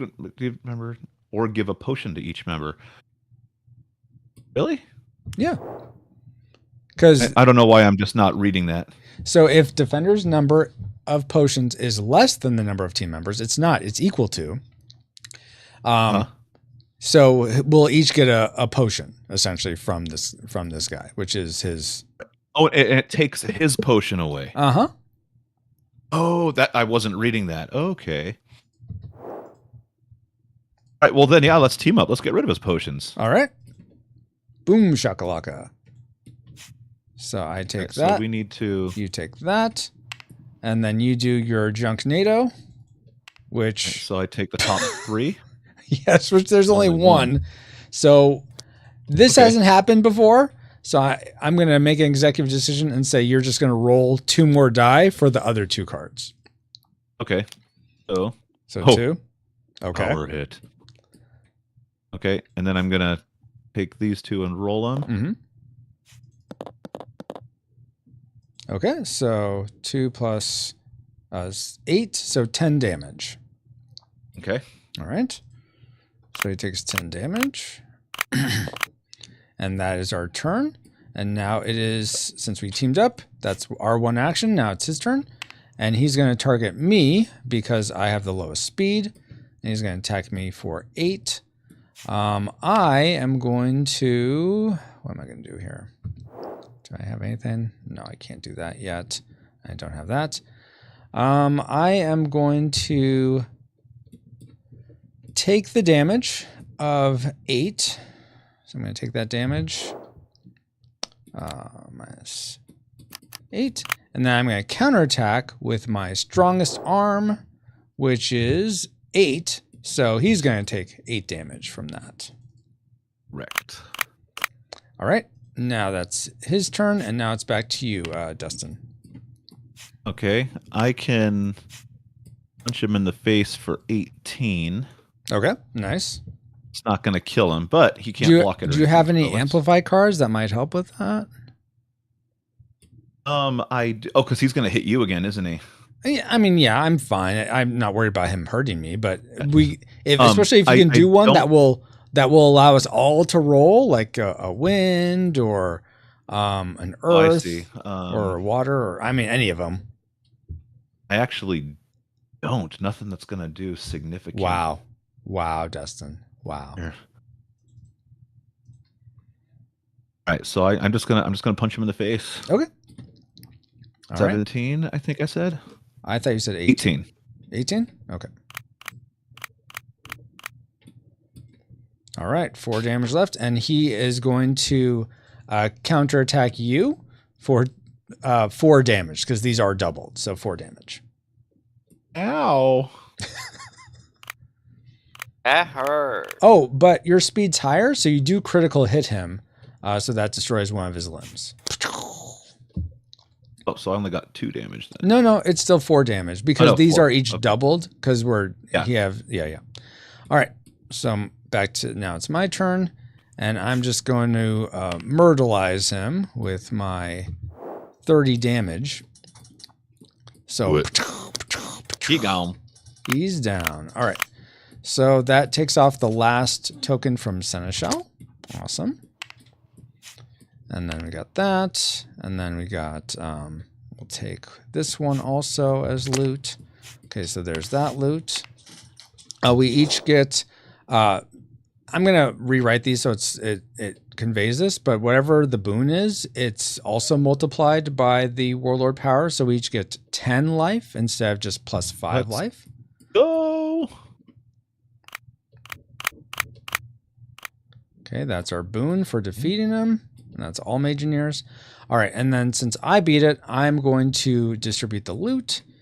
I am going to take... Oh, wait, do I need that? No, I think I need water limbs, not these things. You already have that. Okay. I guess... Okay, Dustin, you can have a potion. There you go. Mm-hmm. I'm taking a potion. I guess I'll take the raise hutch guy. And then you can have... I have the green.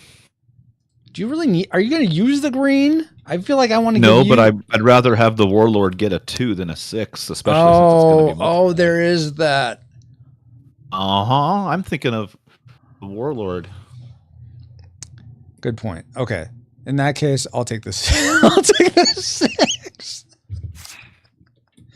Sounds like something the Warlord would do. Okay. No, it's all good. All good. Okay, and then these both go in the junk pile. Oh no, one of them goes. One goes it to doesn't Warlord, matter, right? Yeah. So we'll go that one to the Warlord, this one to the junk pile.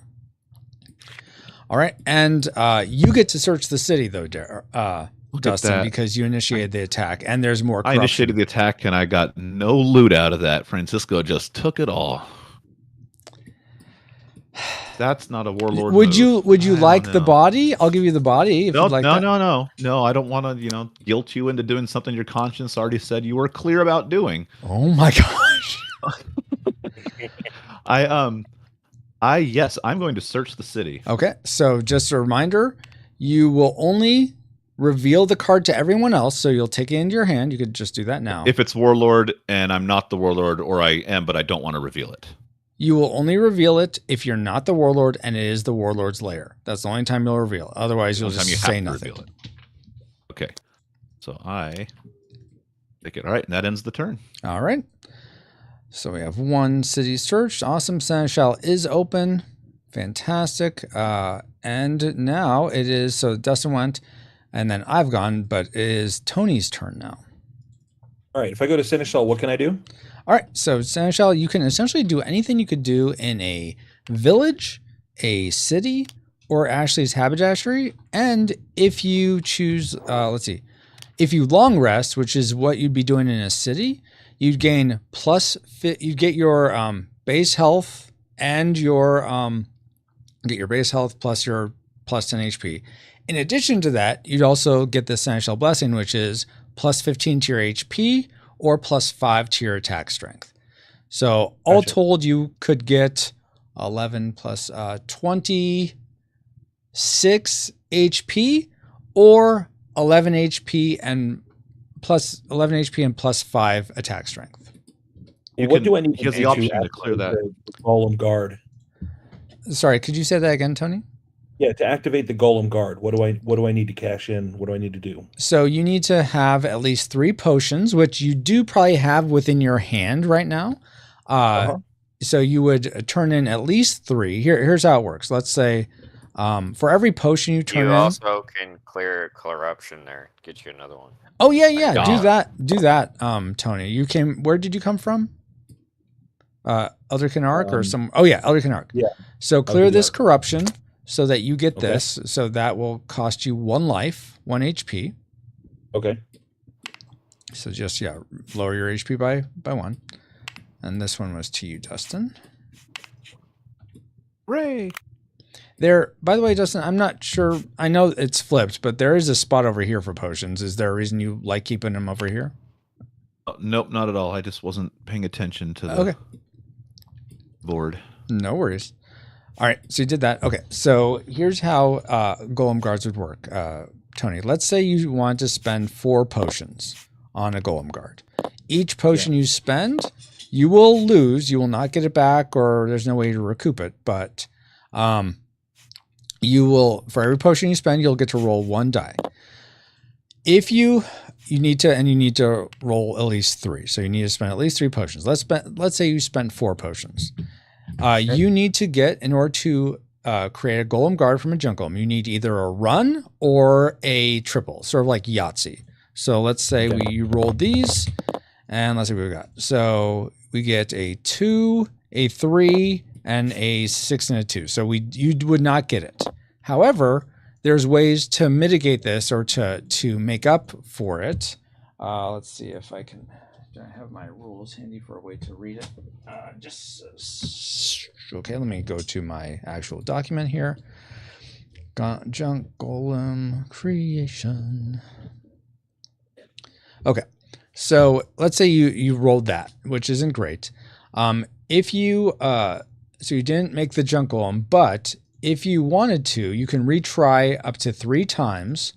You can re-roll 1d6 up to 3 times. So if you wanted to get another 2, or let's say, actually, if you want, you could try for a 4, or you could try for another 2. So if you could re-roll 1 up to 3 times. Every time you roll, though, it will add a corruption onto the map.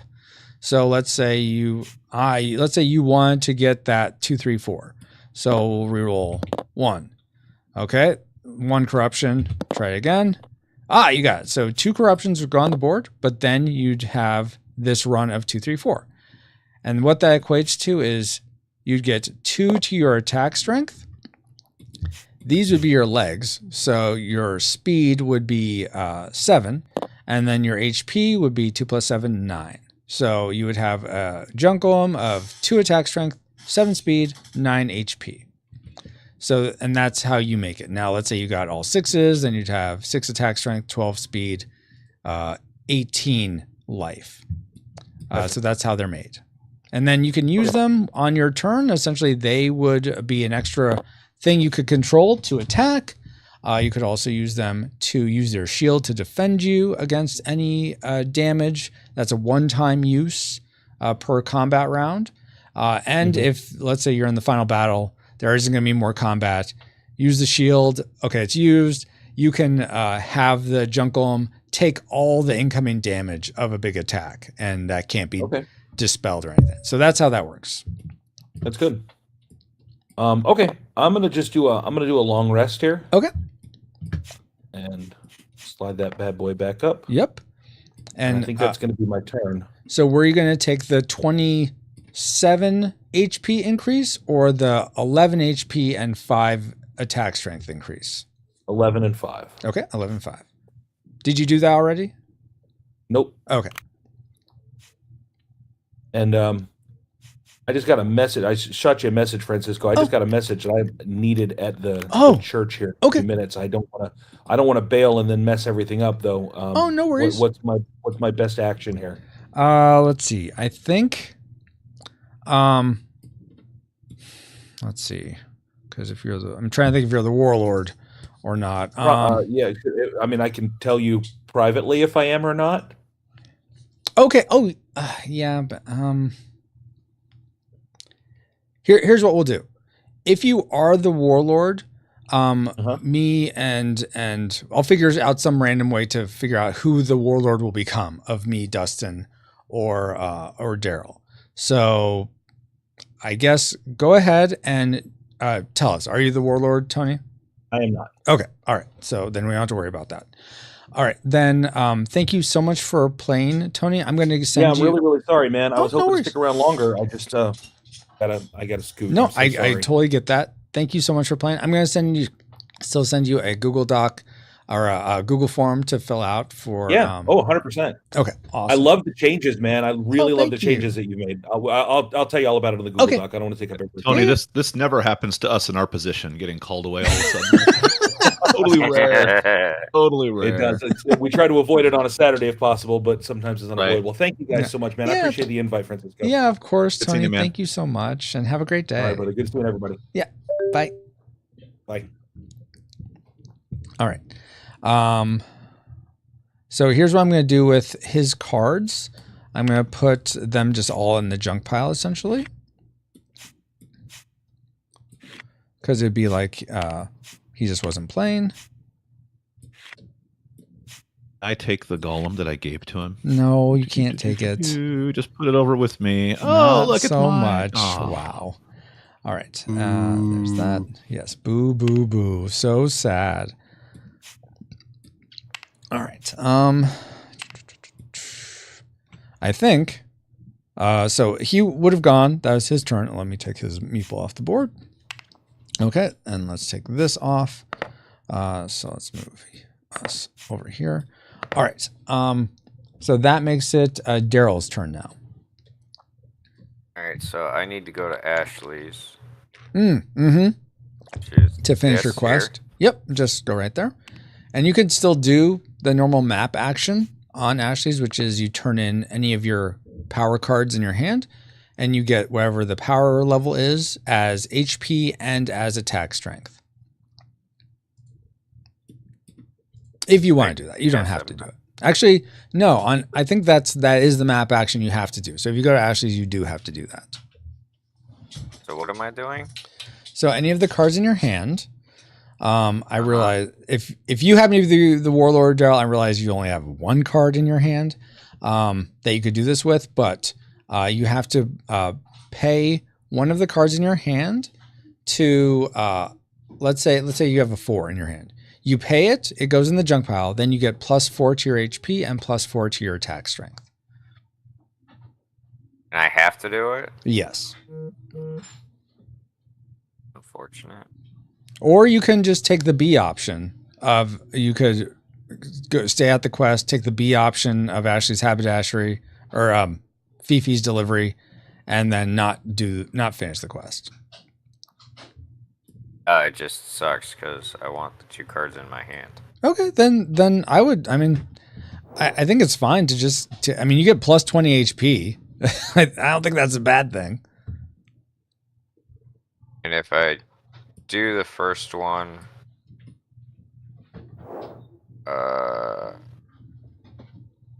so you just won't get the card. So if you do option A, you have to go to Ashley's. You have to do the map action on Ashley's. And you get to keep this card. Or you could take the B option. You don't have to travel to Ashley's. And you get +20 HP. Okay, randomly trade. You know what? I'll go to Ashley's. Okay. I mean, it goes into the junk pile. Yeah, it does. Because Raise Touch is free, it won't go to the Warlord. Oh, was this 8 the one you did? Yep. Okay. Yeah, so increase your attack strength and your HP by 8. 8 or 16? 8. 8 each. So attack strength up by 8 and HP up by 8.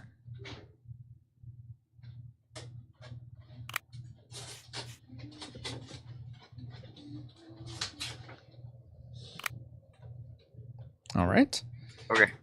And you moved your token down 1, and now you can put the Fifi's delivery into your hand and use that as an amplify. All right, and now it is my turn. Okay, and I'm over here. Oh, let's see. Do I have enough potions to make something? He still has cards in his hand. Is there any way to get rid of those? Oh crap. Maybe. I just looked up at that. Yeah, dang it. I'm gonna try kicking the player and seeing if that releases the cards somewhere. I'm not sure where they go. Let me span out here. Kick player. Yes. Okay. And cards. Where are you? Did they just go to the void? I don't know. How many cards did he have? 5. Should have looked at that before he he jumped off and just drop those on the ground. Yeah, exactly. Okay, let me think about this. I'm curious if they did go into the deck, just in the junk pile. Let's see. There's 3 here plus 7, so that's 10, and then all of ours together, I have 4 plus your guys. So that's 20. We're holding 10 total. Yeah, 20. Plus essentially 4 more. Yeah, no. I don't know where they went. They would have just gone, evaporated, unfortunately. This game is being played under protest. Restarting would just restart the whole game, so we don't want to do that. Let's see what happens. Yeah, with a note that there's missing cards on this one. Yes, exactly. All right. Then I did that. Oh yeah, and then I'm deciding what I'm going to do. Thank you for pointing that out, though, Dustin. We'll just count them as potions for the good guys. Sure. Not Warlord. Yeah. Since he wasn't the Warlord, I find no fault in this. Yeah, that's a good point. What do I want to do? I don't know. Actually, I know what I'm going to do. Where am I? I have 5. Okay, I'm going to, and then this is disabled because that was the last quest. And, okay. I am going to go to the brigand camp. 1, 2, and gamble my life away. 1, 2, 3, 4, 5, and roll 3 die.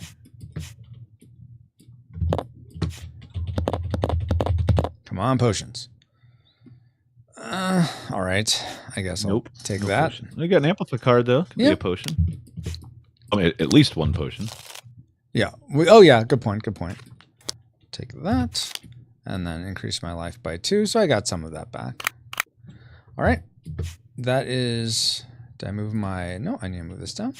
Okay, that's my turn. No one's on the 8. Corruptions doesn't spread. Now it is Dustin's turn. All right, let's see here. I think I am going to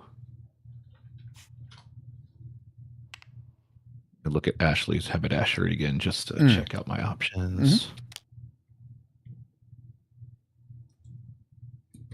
I definitely don't need to do that.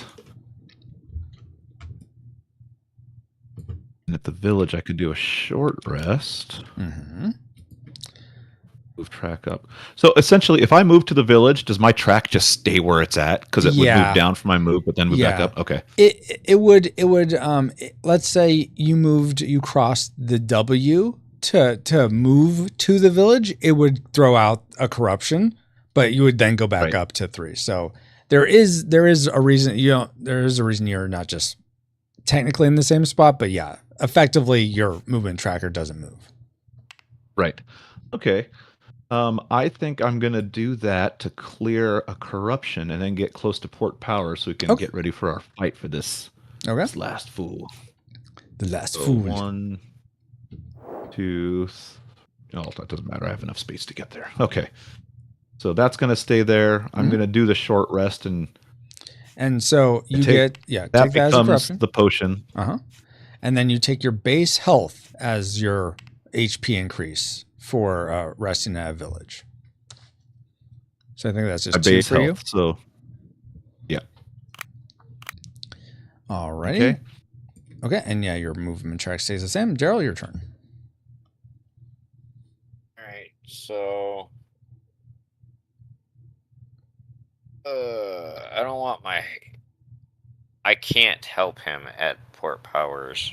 So correct. I'm going. Well, if we move there together through the course of our turns, we could fight together. I just can't summon you to join. Yeah, correct? but you couldn't both fight there because once one of you goes there, that initiates the fight. Gotcha. Okay. Yeah. You would only be able to retreat and someone else move in if your HP goes to 0. And then that means your Juggernaut's destroyed. You haven't died though. You could then retreat and go back to the junkyard and as fast as you can make a new Juggernaut. Okay. All right. So what can be done at the shell place? Anything? The shell place. Oh, Seneschal? The capital? Yeah. You can do anything that you could do in a city, like long rest and swap out limbs. A village, you could make a junk golem and short rest. You could, or Ashley's haberdashery, you could pay a card and get that power as HP and. All right, so I'll go there. Okay. Get the corruption off. Mm-hmm. That cost me 1 HP. Mm-hmm. 1 HP, exactly. And then I will long rest. Mm-hmm. So you will get your and you'll get the blessing also for let's see. So that's interesting. So that's fine if you want a long rest. That will give you essentially 13 HP, 10 plus your base HP. If you instead of long resting trade a card as if it were Ashley's haberdashery, then you would get that as attack strength and HP, and all of us would get that power as HP. Yeah, unfortunately, I don't want to give up the 2 cards I've got. Totally fair. Okay, so long rest, and that's plus 13 HP. So I'm going to make it 12 only because I cleared a corruption. Oh, okay. Yeah, that's perfect. All right, and then it's my turn. I am going to likewise, let's see, I have 3 movement. Go 1, 2, go to Seneschal. I am going to do a long rest and get the blessing of, I get 2 potions in addition to my long rest. So I'm going to do 1. And you get 2. Those because of my Seneschal blessing. That's the little bit in the black below your HP. And then I get 12 life for the long rest. All right, and my movement tracker goes back up. And now corruption will spread because there's multiple people on the 8s. Fortunately, that's somewhat fortunate. Dustin, you're on this village, right? I am. Okay. So no corruption will spread to this road, but there will be ones down there. You're welcome. So right there, as well as right there, and on bidder run, right there. All right. Okay, back to you, Dustin. All right. I kind of like this trek I'm on right now of gathering potions and clearing corruption. Mm-hmm. So I think I'm going to move down to this village down here. Okay. That takes 4 health, right? Yes, 4 health. Mm-hmm. 4 health, but then I can do the short rest. Mm-hmm. And that gets me 2 more HP. 2 more HP, yep. So you basically just lose 2 instead of 4. I just lost 2 instead of 4. Mm-hmm. Mm-hmm. And I got a couple potions out of it. Let's go. Nice. All right. Okay. Darrel, your turn.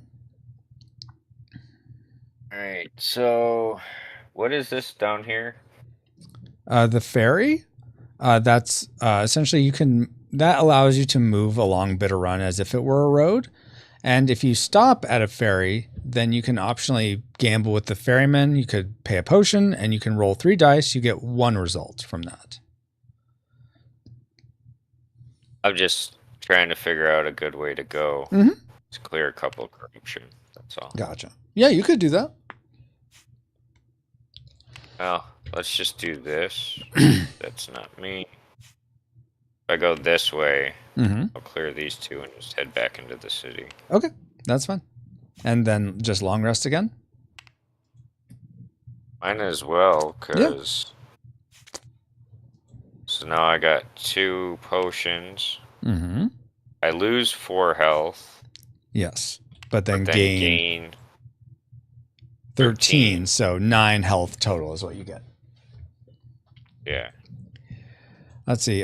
Cran says, uh-oh, we're down a player. What did I miss? So both Tony and Dustin are pastors, and Tony got called away on pastoral duties. So that's what happened. Unfortunately, he had 5 cards in his hand, and we neglected to say, hey, can you take those out of your hand? So 5 cards are just gone to the wind, unfortunately. Watch, they're all not today's. Well, one of them was the quest. One of them was the quest card. Yeah, that'd be fine. Right, They're all okay. not today's. So I guess technically 4 power cards. But, sorry, were you done, Darrel? Yeah, because I long rested. Okay. And I don't need to trade anything out. Nope. All right. What are the best options for me to do now?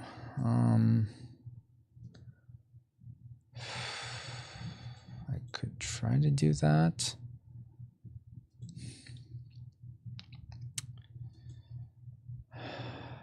Sorry, I'm really weighing my options, guys, here. Clear the corruption. Let's teleport power. Oh, I want to. Oh, that's right. I totally forgot. You still want to switch something, don't yeah, you? Yeah. I'm sorry. I totally forgot to do that as part of my long rest, guys. Yeah, I wanted to. I remember you saying you were going to do that. Yeah, because I was trying to get C's bounty. And so I have a leg. That's that color. And I need. Go to this. Okay. I need a. So I have a earth leg. I need a wind arm and a water arm. Okay. So. And I have war arms. So I need to. So here's what I was going to do. I was going to switch out. Oh, wait. I can do that now. Oh, man.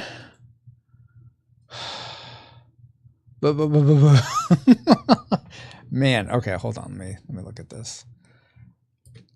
Oh, that might be better. Darn it. Yeah, I wouldn't be able to do that though. I'm having to math in my head, guys.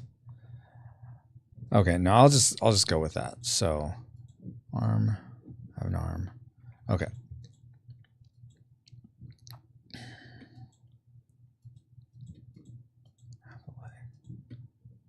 So this needs to switch out.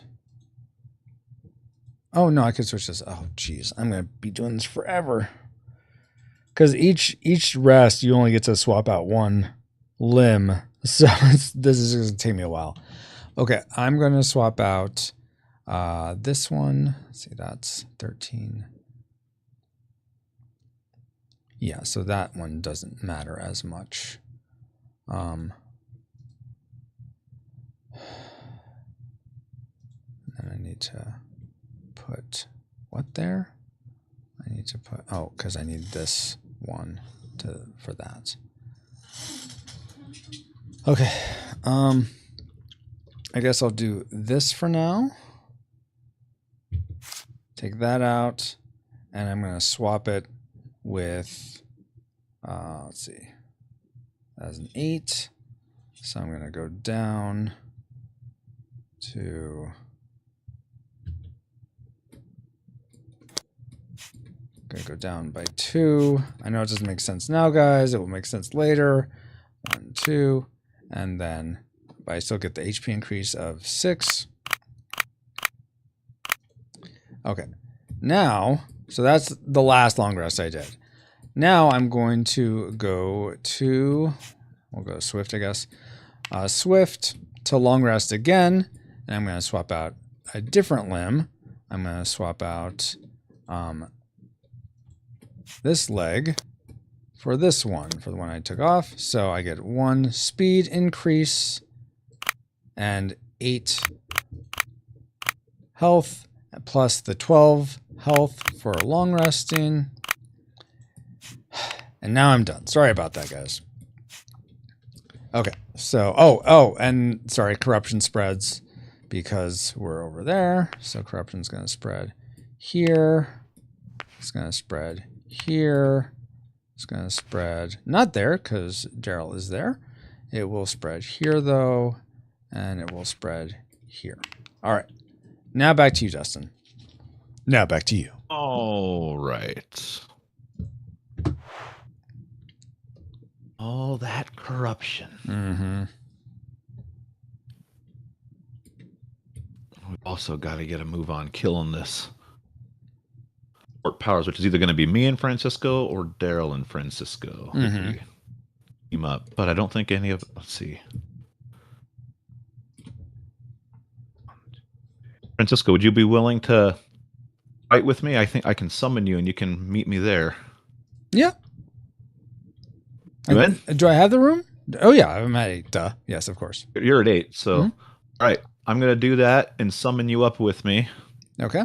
I will clear these 4 HP and take them as add them to my potion stash I got going on up here. Jeez. Oh my gosh. Yeah, if he's the Warlord, we're screwed. Let's see what you're fighting here. My goodness. That sounds like something the Warlord would say. Okay. It's asking if you're the Warlord? All right, so 2. That's not that bad. Now he's got 6. Oh my gosh. Let's go. I've been lucking out on these draws. You have been. Junkyard Jeez guys. Louise. Let's go. 5. Okay. So, you know what? I think you're fine. I'm not going to help you. I think you're totally fine with this. This is not worth me coming up there. But okay. Let's see. So that's 7. Oh, but this is times, everything's times 3. I forgot about that. So 7 times 3 is 21. HP, I don't know yet. And then the speed. I don't know why I have all those. Oh, that's why I have all those counters. Okay, speed is 2 times 3, so 6. And then 21 plus 6 is he really only 20, only this much? Yeah, I guess so. That's HP not double or triple. Well, no, it is, but we already tripled the attack and speed. Yeah. So that is the triple damage. Wow. Alrighty then. He does have 3 potions, so that is something, but it's not much. Okay. 1. I am like 1 short. Actually, no, because I have +4. I could 1-hit that. Oh, really? Yeah. I mean, and Dustin might have an amplify that allows him to 1-hit this, so we'll see. All right, Dustin. This guy gets to attack first. That is his ability, and you have to disable a leg. So disable a leg, Dustin. Here's a. Well, I guess I'm going to be disabling my slowest leg, which is just one slower. One there, but yeah. All right. All right, so he's going to attack you first for 21 damage. All right, so I am going to use a potion to dispel that. Okay, keep in mind, if you dispel, you don't get to then do your fan the flame reaction. You can take the damage and do your fan the flame reaction, attacking him for what? But one of my legs is disabled, right? Oh, right. So it'd only be... So I would counter with 10 instead of the 19. It'd be 22 minus 9, so 11 really. 11. Okay, I'll dispel. Go dispel. Okay. All right. He will so that goes up 1. He's going to also dispel, so now it'll cost you 2. I'm going to do it cuz I think this will make him wipe out his potions. No, he won't because he doesn't have the potions to do it. He doesn't have the potions to do it. Yeah. Okay, so he's attacking me for how much? 21. So I mean, you could still dispel, and then you won't take the damage. But it won't use. He won't use any more potions. Right. Okay. So I am going to do that then. Okay. Okay. All right. He doesn't have the potions, so the damage is dispelled. All right. Now is your turn. Right. He's got 28 HP. Mm-hmm. And that one.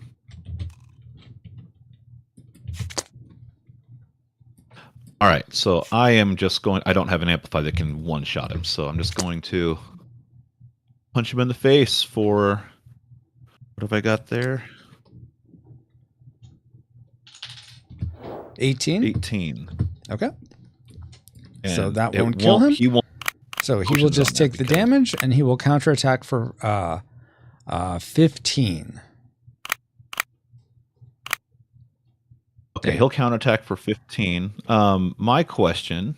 I'm sorry. Hold on. He was at, what was his whole life? 26? No, 28. 28. Or it should. 28. Yeah, 28. Shouldn't it have been 27? Because it's 6 plus. No. Yeah. It should have been 27. Yeah. Okay. So 27 His minus attack plus your his speed. 18 is 9. Okay. So he's at 9. 9. Okay. What was your question now, Dustin? So he's counterattacking me for 15. Yes, because it's the 5 times 3. Because each of these are essentially times 3 power.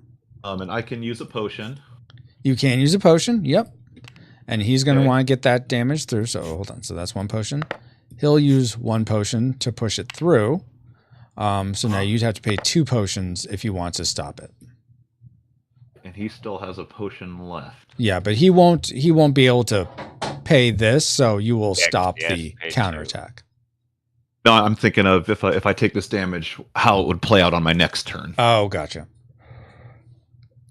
Okay, and this is his counterattack for 15. Yes. Okay, I think at this point, I'm going to take the 15. Okay. Okay. All right.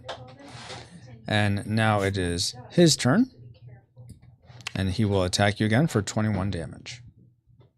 Okay, so I will use a potion.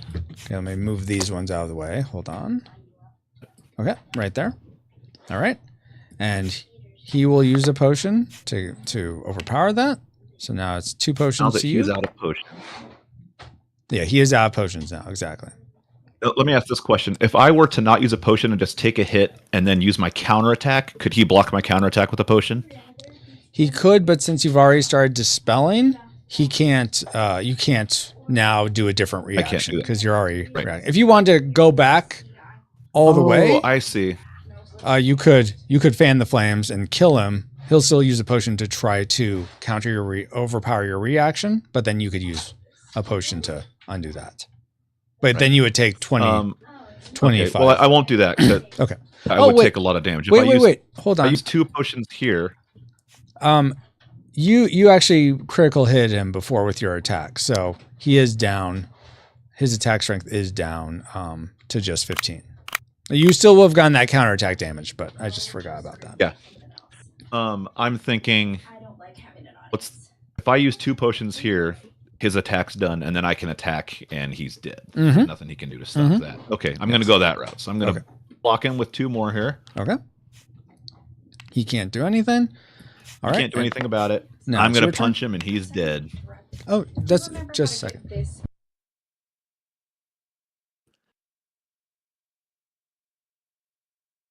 Just a second, guys. So bad.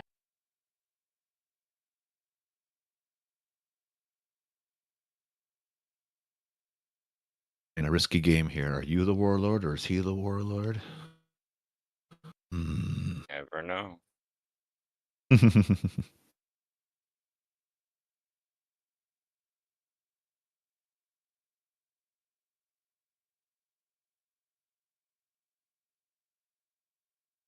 And what do you do for a living again, Darrel?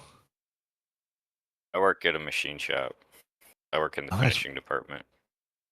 What do you finish there? Steel and aluminum parts, lamps, presses. Always with the kinds pink of face. different I don't know why it does that. Steel and aluminum. Basically, after it comes off the machine, I remove excess material and sharp edges so they can be built or just shipped out, depending on what they are. Are you guys talking about what you do? Yeah, I was asking Darrel just- about his work. Did he also mention how he's amazing at like close-up magic? He did not say that. Bearing the lead there, No, 'cause Darrel. he asked what my job was. I It's know, not I my know. job. I'm giving you a hard time. All right. Okay. So you attacked him. He has nothing to defend. Oh, so you destroy. Okay. So you're already doing all this stuff. He's okay. dead. He is dead. All right. He has 3 potions worth of loot. It's all mine. It is all yours. You get plus 15 to your speed. Jeez Louise, that's good for you. Let's go. You're no longer disabled.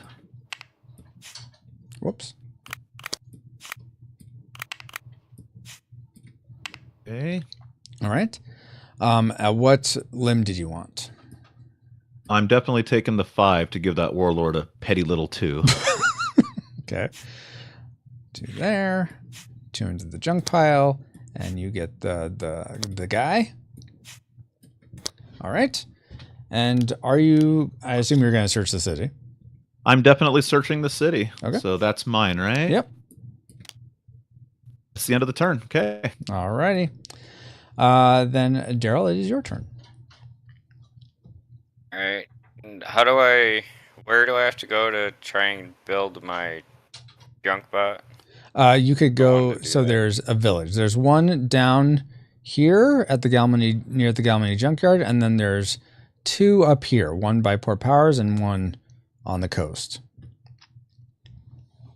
All right. I don't want to lose HP, and I can clear corruption, so I'll go there. Oh yeah, good call.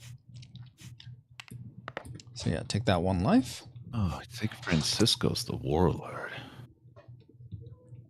Building up his bot, getting his special effects, not joining me in that fight, knowing it would cost me potions. Darrel's making the strategic bot move. though. I'm confused. Yeah, but he's clearing corruption on the way. You're just letting stuff happen.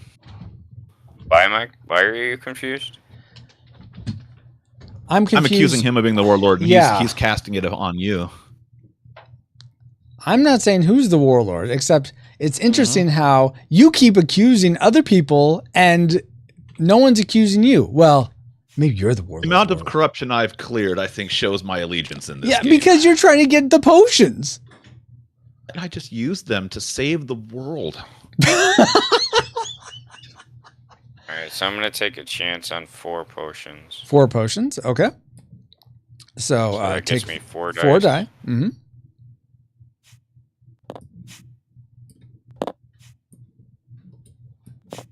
There you go. How do I multi-click? So shift click on them, or you can hold shift and it'll drag a box over if you click and drag.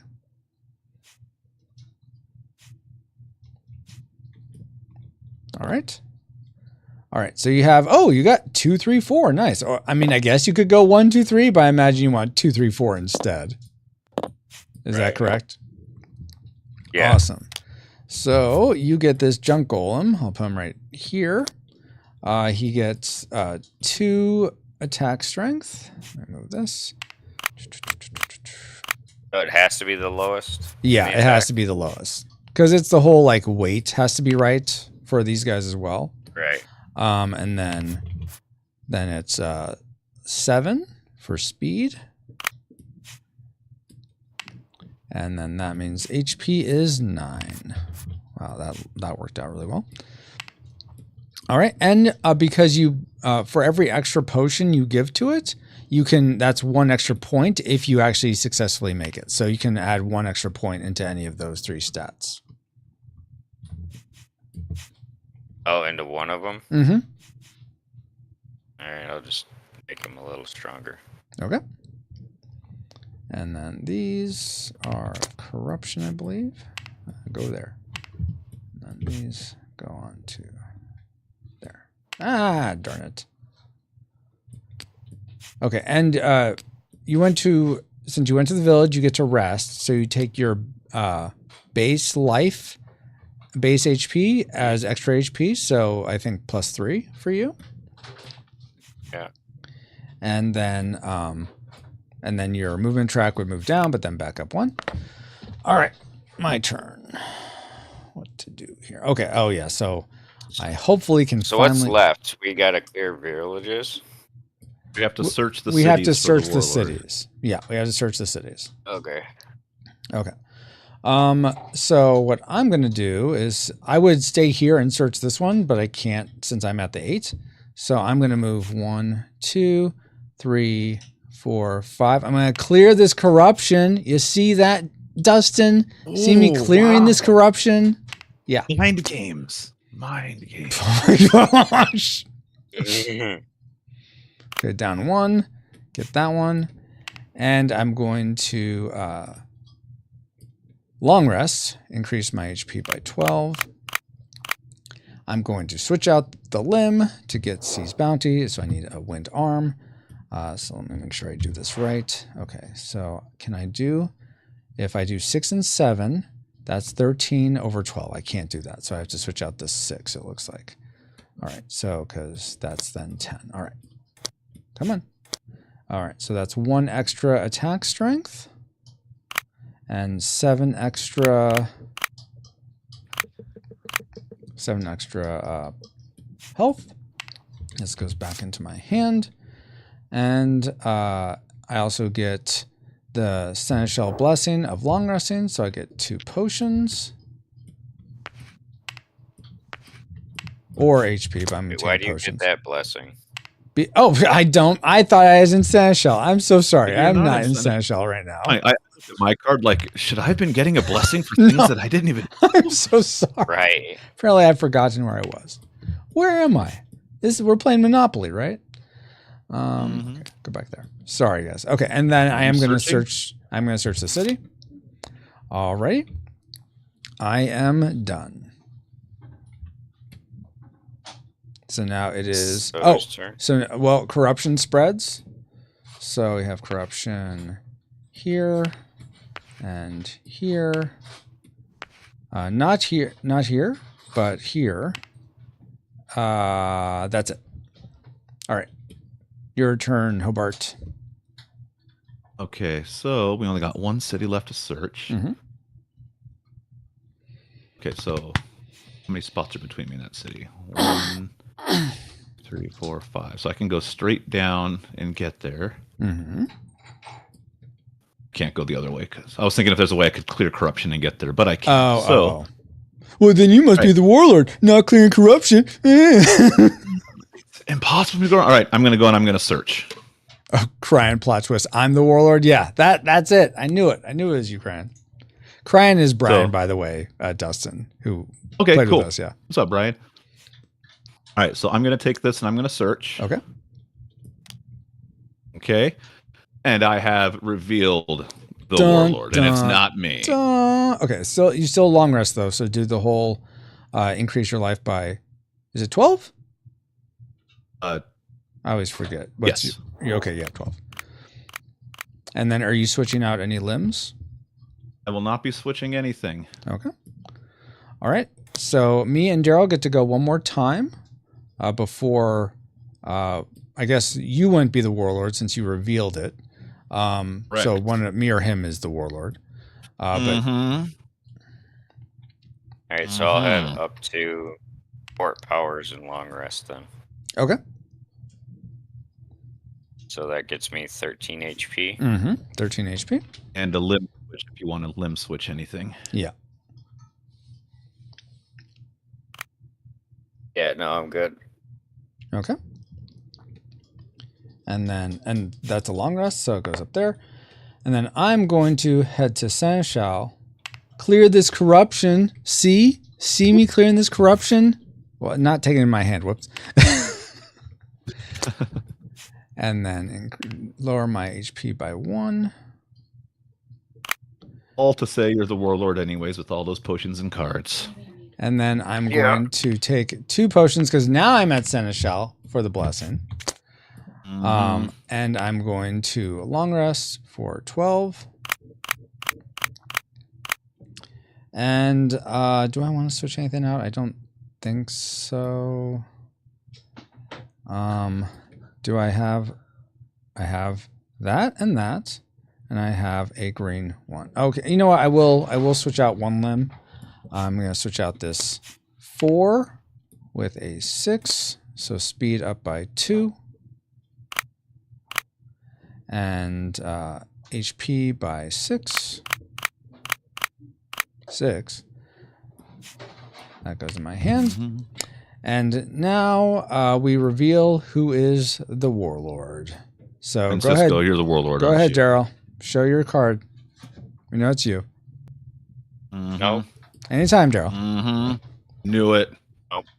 Knew it. Fine, guys. I be the Warlord. That's what I just said. It was Francisco all along. Oh my gosh. Doesn't All right. quite work. Always Francisco. It's not always me. It usually is. I don't know if I've ever played against you and been with you ever. Oh, Francisco. really? Oh my I've either gosh. been the Warlord or you've been the Warlord every time. All right. So. And I've played about 4 times and have never been the Warlord. Oh my gosh. That stinks. Okay, let me build my guy up here, guys. Just a second. Okay, there's that one. So I guess it was Francisco. I don't know if I'm gonna win this round. This could be it. This could be End it. of the streak. Darrel's streak Dustin's streak is over. I don't know. What, you believe in Dustin more than your husband? Yeah, he sent me a very kind message. I sent her a friend request on Facebook with a thank you message for rooting for me. Wow. Just a heads up. I send you kind messages. No, you don't. Oh my gosh. Okay. There's you. There's my Warlord Derek, card. I just sent him a message of encouragement. That's wonderful. I'm sure he appreciates it. Yeah. Mm-hmm. Well, You you're the could- you- Warlord. So here's the words of encouragement I have for everyone who's not Francisco. Take him down. Yeah, that's not going to happen. I have too much raw power. Because here's the thing. See, here's the thing. This seems ridiculously wonky. Oh, let me do that. Okay, so here, originally the way I was formatting these guys is that it's the wherever the Warlord power multiplier is, that's what the Warlord gets for his base stats. That's going to give me 330 life though. And against 2 players, I don't think that's necessarily fair. I think what would be better is if I have it only ×2 because we had a player leave. So I'm only going to do a multiplier of ×2. So that's going to be 220. Not that. What? No. So 220 life. My attack strength is going to be 29 plus 2 is 58. My speed is going to be 30 because I'm just doubling everything. And then I'm going to take all the 4 corruption on the board as just straight potions. I'm not taking any of them as stats. This doubling and tripling thing of the Warlord, this new element. Mm-hmm. I don't know. I'll put it in feedback. We'll see. Yeah, we'll see. I don't know either. It may, like I said, it may be broken. I don't know. We'll have to see how it goes. But I'm just my initial thoughts are Warlord already has an advantage with having 2 turns and all this stuff. Mm-hmm.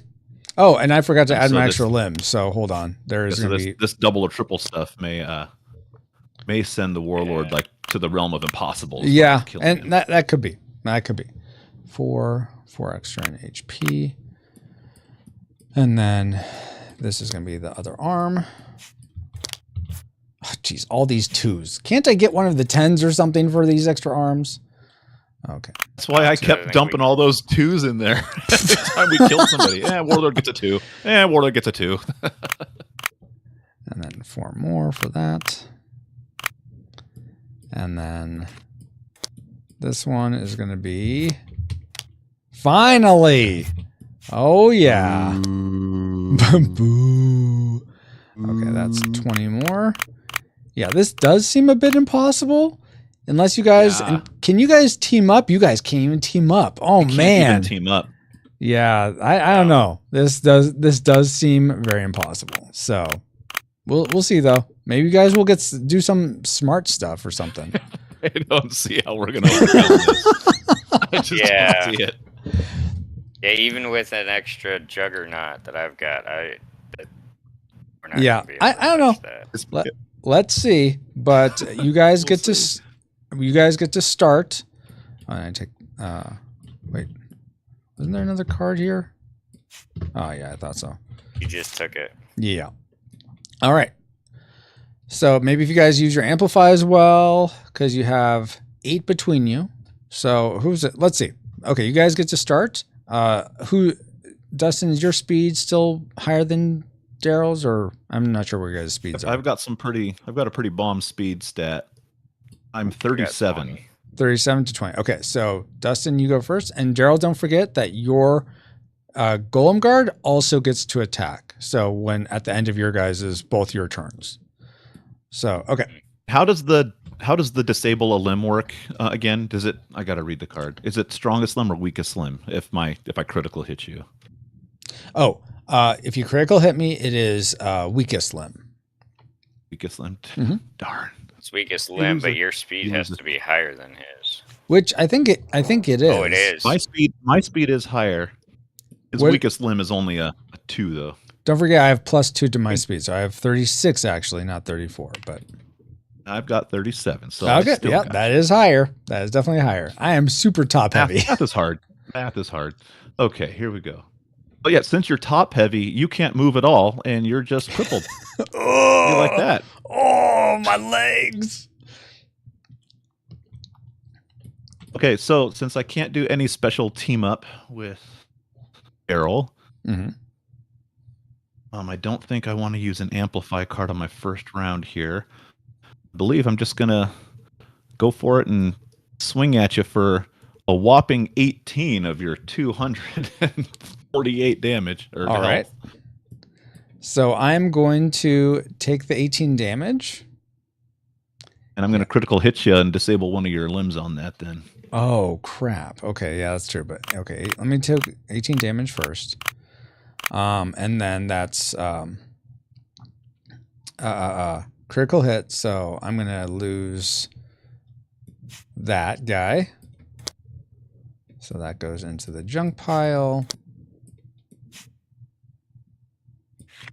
Okay. Now I'm going to react, and so this is a new thing. That? What was that? You lose speed on that now? I do lose speed on that. Thank you. Yes, I do.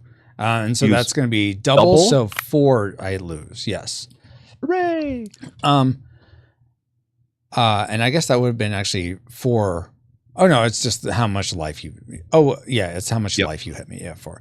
I'm going. So this might be just as broken. So we'll see. I'm going to use my. Even though I get 2 actions, I still only get 1 reaction. So I'm going to use the Warlord's reaction, and this is called Twisted Temptation.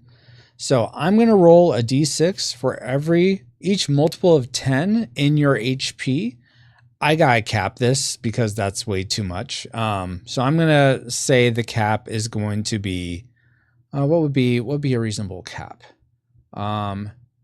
Maybe my number of limbs. Yeah, let's say that. Your number of limbs is the cap. No more than your number of limbs. So I have how many limbs now? 6? 6. Yeah, 6. Okay. Otherwise I would be rolling 23 die, which is just nuts.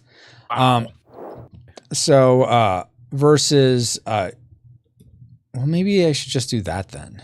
Sorry, this is like I'm still thinking through this, guys. Essentially what it would be is I roll multiples of 10 of my HP. Whoever attacked me rolls multiple 10s of their HP. We add up all the numbers together. I add mine together, you add yours together. If mine are more, let's say the warlords are more, then the attacker can choose whether they want to join the warlord and get an attack bonus or not join the warlord and get a deficit. Oh, I see. So I think what I'm going to do is instead of the whole, well, I don't know. Well, let's try this, Darrel or Dustin. This is still going to be in flux. It probably won't be the same next time you play. But for now, here's what we'll do. I'm going to do six dice, and you're going to roll. I also get 6. Well, I'm going to say it's going to be the same limit for you of your 4. limbs. Okay. Yeah. So 4 limbs for you, 6 for me. So 1, 2, we're here. Are there other? Oh, Darrel has them. I'm like, where are the other dice?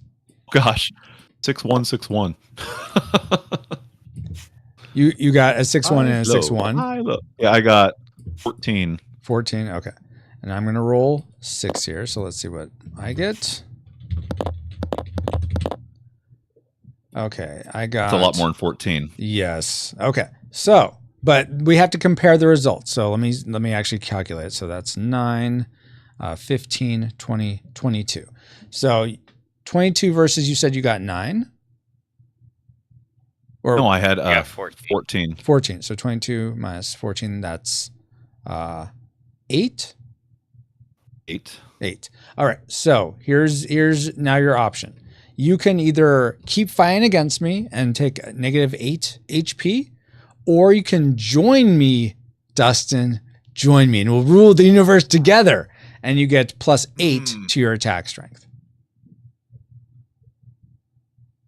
And then we're both going against Darrel. Yes. As if this wasn't lopsided enough.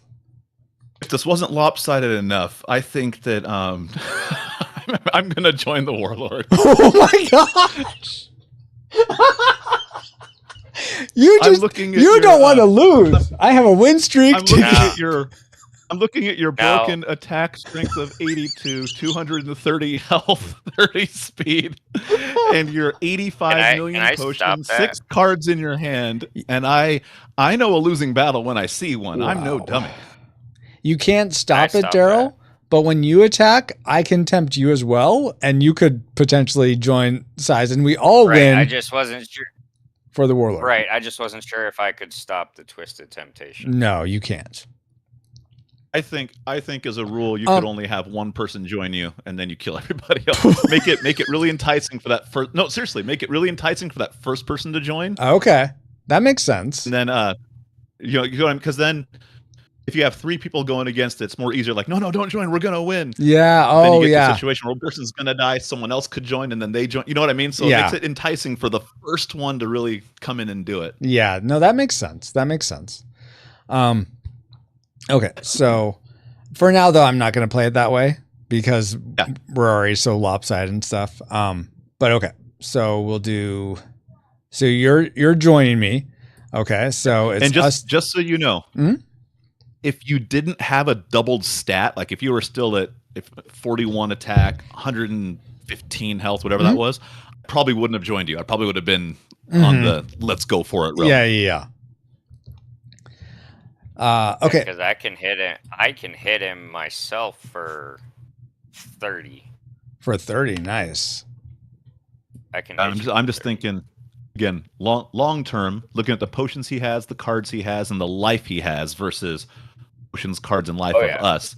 I just don't see a situation where I'm going to be able to out potion him and then survive a few attacks to win this fight. Something that I know there's so much like mentally to manage. There is also the possibility of you doing sacrificial atonement to take the acolyte away, right, which is what my plan was. Yeah, so essentially I've got. Oh, go ahead, Darrel. I've got 80 health right now, so I was gonna try it. Yeah, so that would be, but you'd still be going against my 23 die with your. Oh, you're not gonna cap die. That one. What was that? Oh, I guess I could cap it, but I'd have to figure out a different metric because, if we go limbs again, it's just your limbs versus my limbs. I guess we could try that. We could try that. We adjusted this. We can adjust that if you want to give that a shot for sure. That's totally fine. And no, it's. So you would essentially you'd be spending half your life, but you would use 4 die regardless. And then I use however many limbs I have, which right now is 6. Yeah, I'm just trying to think if there's a better way to switch it up. Like a better way to math it out. Yeah. Yeah. What's your limb total? Like if I add them all together? Mm-hmm. Let's see. 10, 20, 22, 30, 36. So you're thinking like multiples of that number maybe versus multiples of yours? Yeah. Yeah, I mean, I'm open to trying that. Me? Yeah, because it'd be 3 versus 4 because I'm at 30 total. Okay. Yeah, let's give that a shot. Why not? We're trying things. What's you trying? Having Darrel trying to steal my acolyte away from me. All right, and there's 5 cards missing. We should probably have a snack. Okay, so you said you need three die? Yeah, I was just gonna grab from over here. Oh, okay. And then I'm gonna do 4 die. All right, I'm gonna roll mine. All right, I got 13.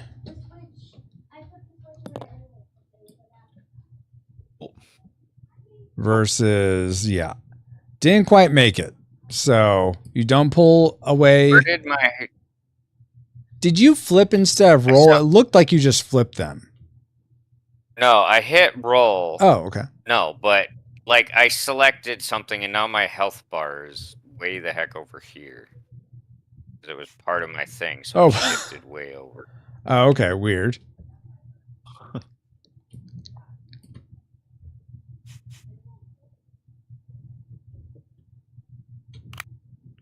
All right, down to 40. Okay. And so that is your action. And now, and don't forget, now you get to attack with your golem guard. Okay. So I'll swing at you for 2. 2. I will take it. Tempt the golem guard. What was that? Tempt the golem guard. Bring him over to us as well. I don't think that'll be possible, but that'd be funny.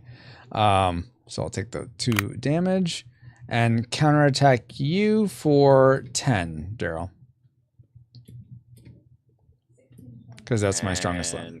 60, so they're not upweight for very long. Not today, ain't it, really? Okay.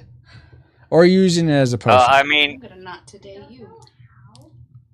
No, because if I do that, then I get to roll 4 dice and get possible you do. bonuses. You do. I also get to roll 2, but yes, you get to roll 4. Absolutely. But if the fabric came off, that fabric probably is. Why not? I basically. Actually, no, because I can. You can leave them like that for. You know what? I'll take the 10. But I'm gonna play this immediately. Okay. And basically, my health will stay the same, and I'll still get the 4 roll. Yeah, that's true. That's true. I'll take this back into your hand. All right, go have your snack. Okay. And I still roll. And I'm gonna need my husband's help at some point. I still roll 2. And you don't have any earth limbs, do you, Dustin? Negative. Okay. All right. I get 4 life.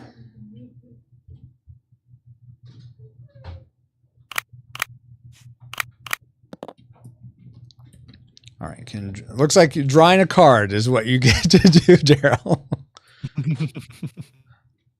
And then this is discarded. Come on.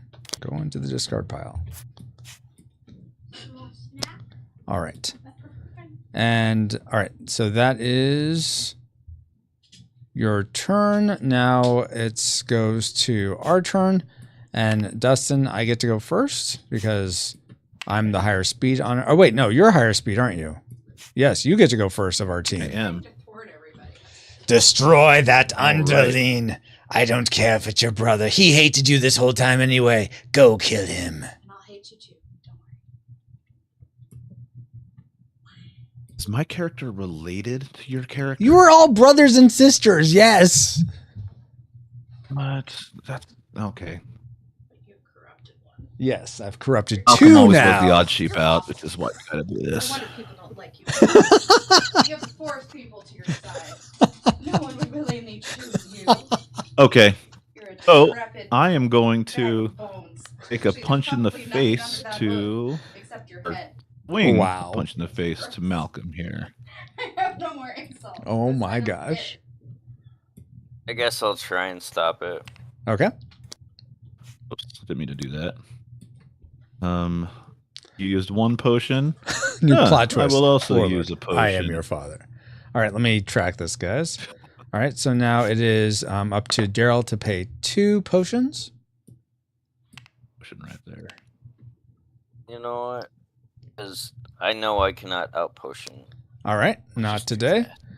So roll for your just for kicks. I'm also gonna not today you. All right, so hold on. We'll first roll for earth, and then we'll roll for wind. Okay. So let's see. I'm gonna roll 2. Darrel, you're gonna roll 4 again, please. Again, I think. I get 2 life. Great. That's a 4 worth. A 4 is 4 life.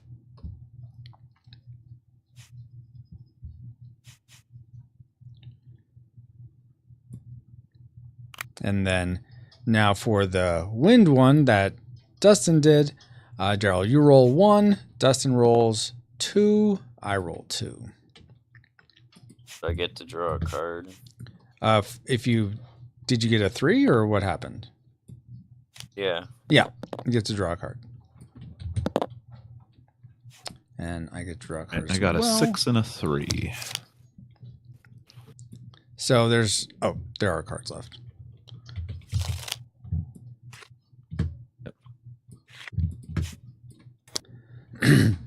So were you going to take 2?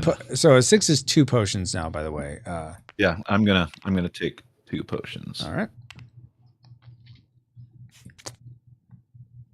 All right, that was your turn. And you were reacting with Dispel. So you still take the... How much damage were you doing? 18. Dustin, 18 damage. Punch. Okay. So he can... Okay. Yeah, because you can not today and not today. That's the only way to undo it. Which is what I did. Yeah. Yeah, I didn't realize you could do that. I thought that was just an end-all. No, it says... It says it can... You cancel this only with another not today card. Mm-hmm. I didn't read that far. It's my own fault. Too much reading in this game. Who made this?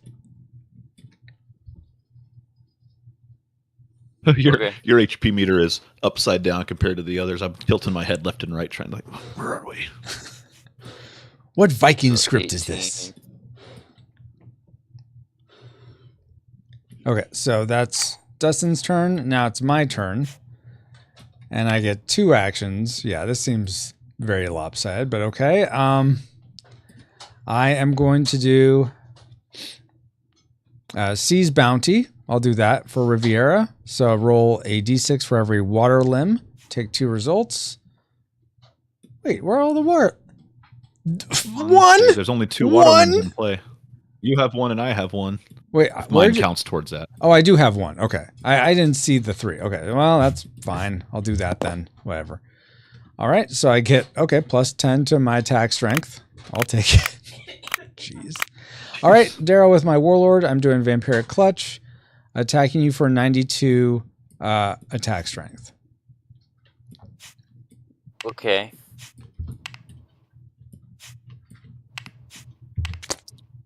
I'm going to use my meat shield. Okay, so first, before you use your meat shield, so you actually would just use its shield and disable it. So he's still alive, but yeah, that absorbs all the damage. But his shield is gone now. All right, good move. I totally forgot you had that. Jeez. All right. I said no. Man, that's a powerful shield to absorb 92. Okay, back to you, Darrel. Your turn now. Alrighty.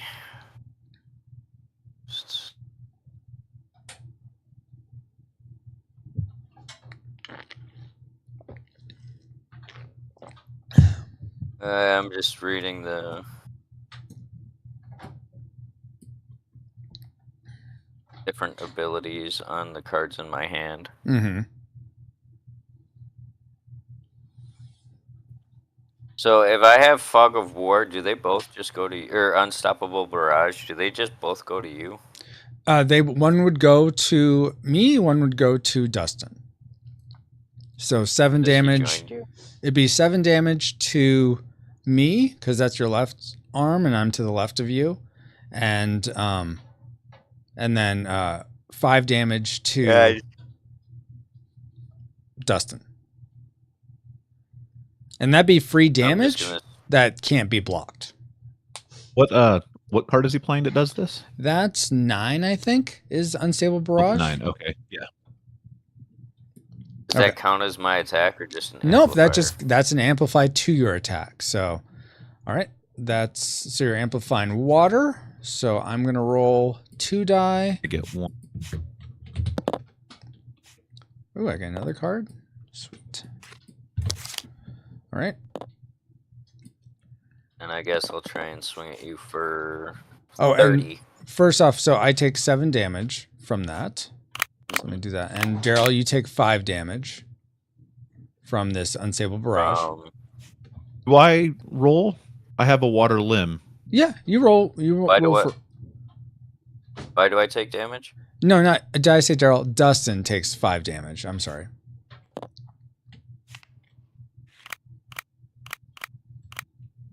Okay, yeah. Go ahead and roll, Dustin. 3, so you get last card, it looks like. Oh, actually, there's more here. Okay, now take your action. Darrel? Swing at you for 30. Me? Why would you attack me? Okay. Swing at me for 30. I'm going to take it. For why? So, because I'm going to try to tempt him. So, Twisted Temptation. Got a bullet sponge is what you've got. Yeah. And I think that's another reason it makes sense to have the Warlord. And so you have multiple attempts at Twisted Temptation, because otherwise you're just taking the damage if you want to use it. So, so yeah. Okay, so I get 6.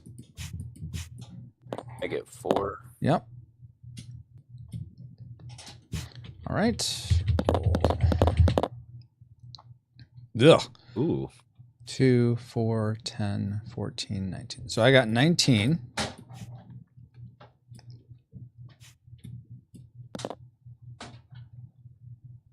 You got 8. So it's under. So your options are, okay, so that's, what did I say? 19 minus, let's see, that's 7. So yeah, you can either take 7 lost your HP and keep fighting against us, or join us and rule Galmenni in the number 3 spot. 4 spots. When Who does number 2 work for? Yeah, I already tried to bring you back, and you decided you didn't want to come back.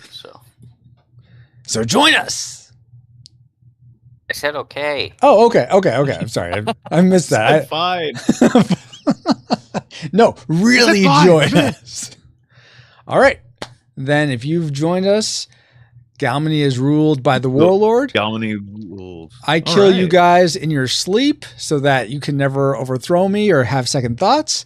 And what you didn't know is that when you walked away for a few minutes, Darrel and I talked, and he said he was not the Warlord, and we said we're going to pledge allegiance and murder him in his sleep. So joke's on you. You're dead. Is that how this works? So what actually happened is we pretended to join you so that Selena could, or Saffron, she pretended to leave, and she's been doing stuff behind your back. Okay, so she was in exile apparently, but not really. Yeah. Exactly. Moral of the story is you're dead. Yeah. Moral of the story is we won, guys, on the Warlord's team. We win. Oh my gosh. All right, thank you guys. Aren't you just a little spite-filled? How am I spite-filled? I won. No, you let that spite lead you to victory. How did spite lead me a victory?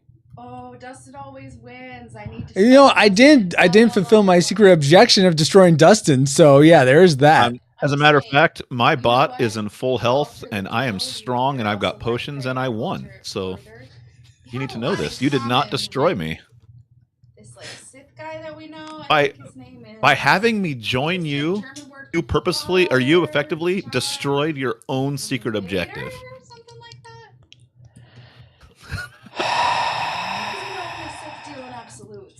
Anyway, I'm curious, what did your guys' ending Juggernauts look like? If you read the little text, I'm just curious what the names of them were. Remind me how I do that again. So the 2 labels under the arms and then the 2 labels under the legs. I'm an Avalanche class Death Volcano. Ooh, cool. So Python, Lion. Oh, it's actually the ones that aren't you'll always read the words that aren't on their sides. So it's Timber Grade. Brigade Jungle Hurricane. So it'd be like this word and this word. I thought that's the one I was reading. Oh, I heard Python for some reason. I'm sorry. I said Python because I thought I zoomed in so I could read it, and I didn't realize where it twisted. Gotcha. Yeah. So yeah, no, it'd be Timber Grade Jungle something. Hurricane. Yeah. Jungle Hurricane. Very cool. All right, guys. Well, thank you so much for taking this time. Now I'm like, okay, this is, I guess I didn't, this was very helpful to realize, okay, maybe it is way lopsided for the Warlord to just have all this health. I feel like there's some games where would actually be very helpful. It's also weird because we had someone leave, and so that would have changed the number of turns that we had to gain as much health as we did. So think of it this way too.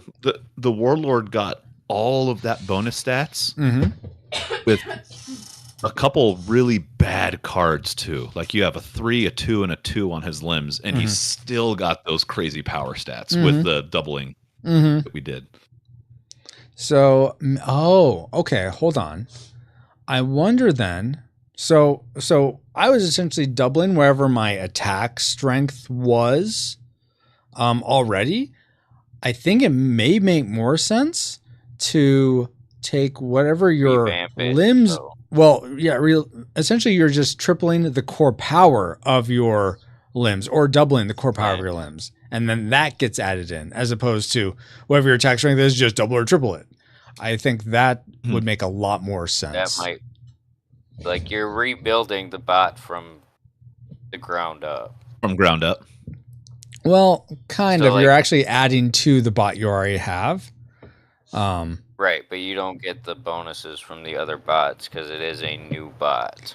Oh, you're saying you're you add those stats to the Warlord's bot, and then put the other bot stuff in there, and then you don't do that and then double it all. Oh, I'm just saying, the Warlord no, stuff. I'm saying like you're disassembling your acolytes, but so you disassembled Twig to add him to the big bot. So you're starting over, quote unquote.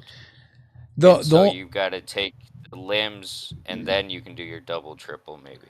Well, let me see what that would look like. I think that would be, let's see, that'd be 10 plus 22 plus, I forget what this was. I think it was another 10. It was 8, a 2. So 22, 32, 38. So if it was 38, would be my HP would be in the low hundreds. My attack strength would only be, let's see, that's, if I'm tripling this, that'd be 20, 22.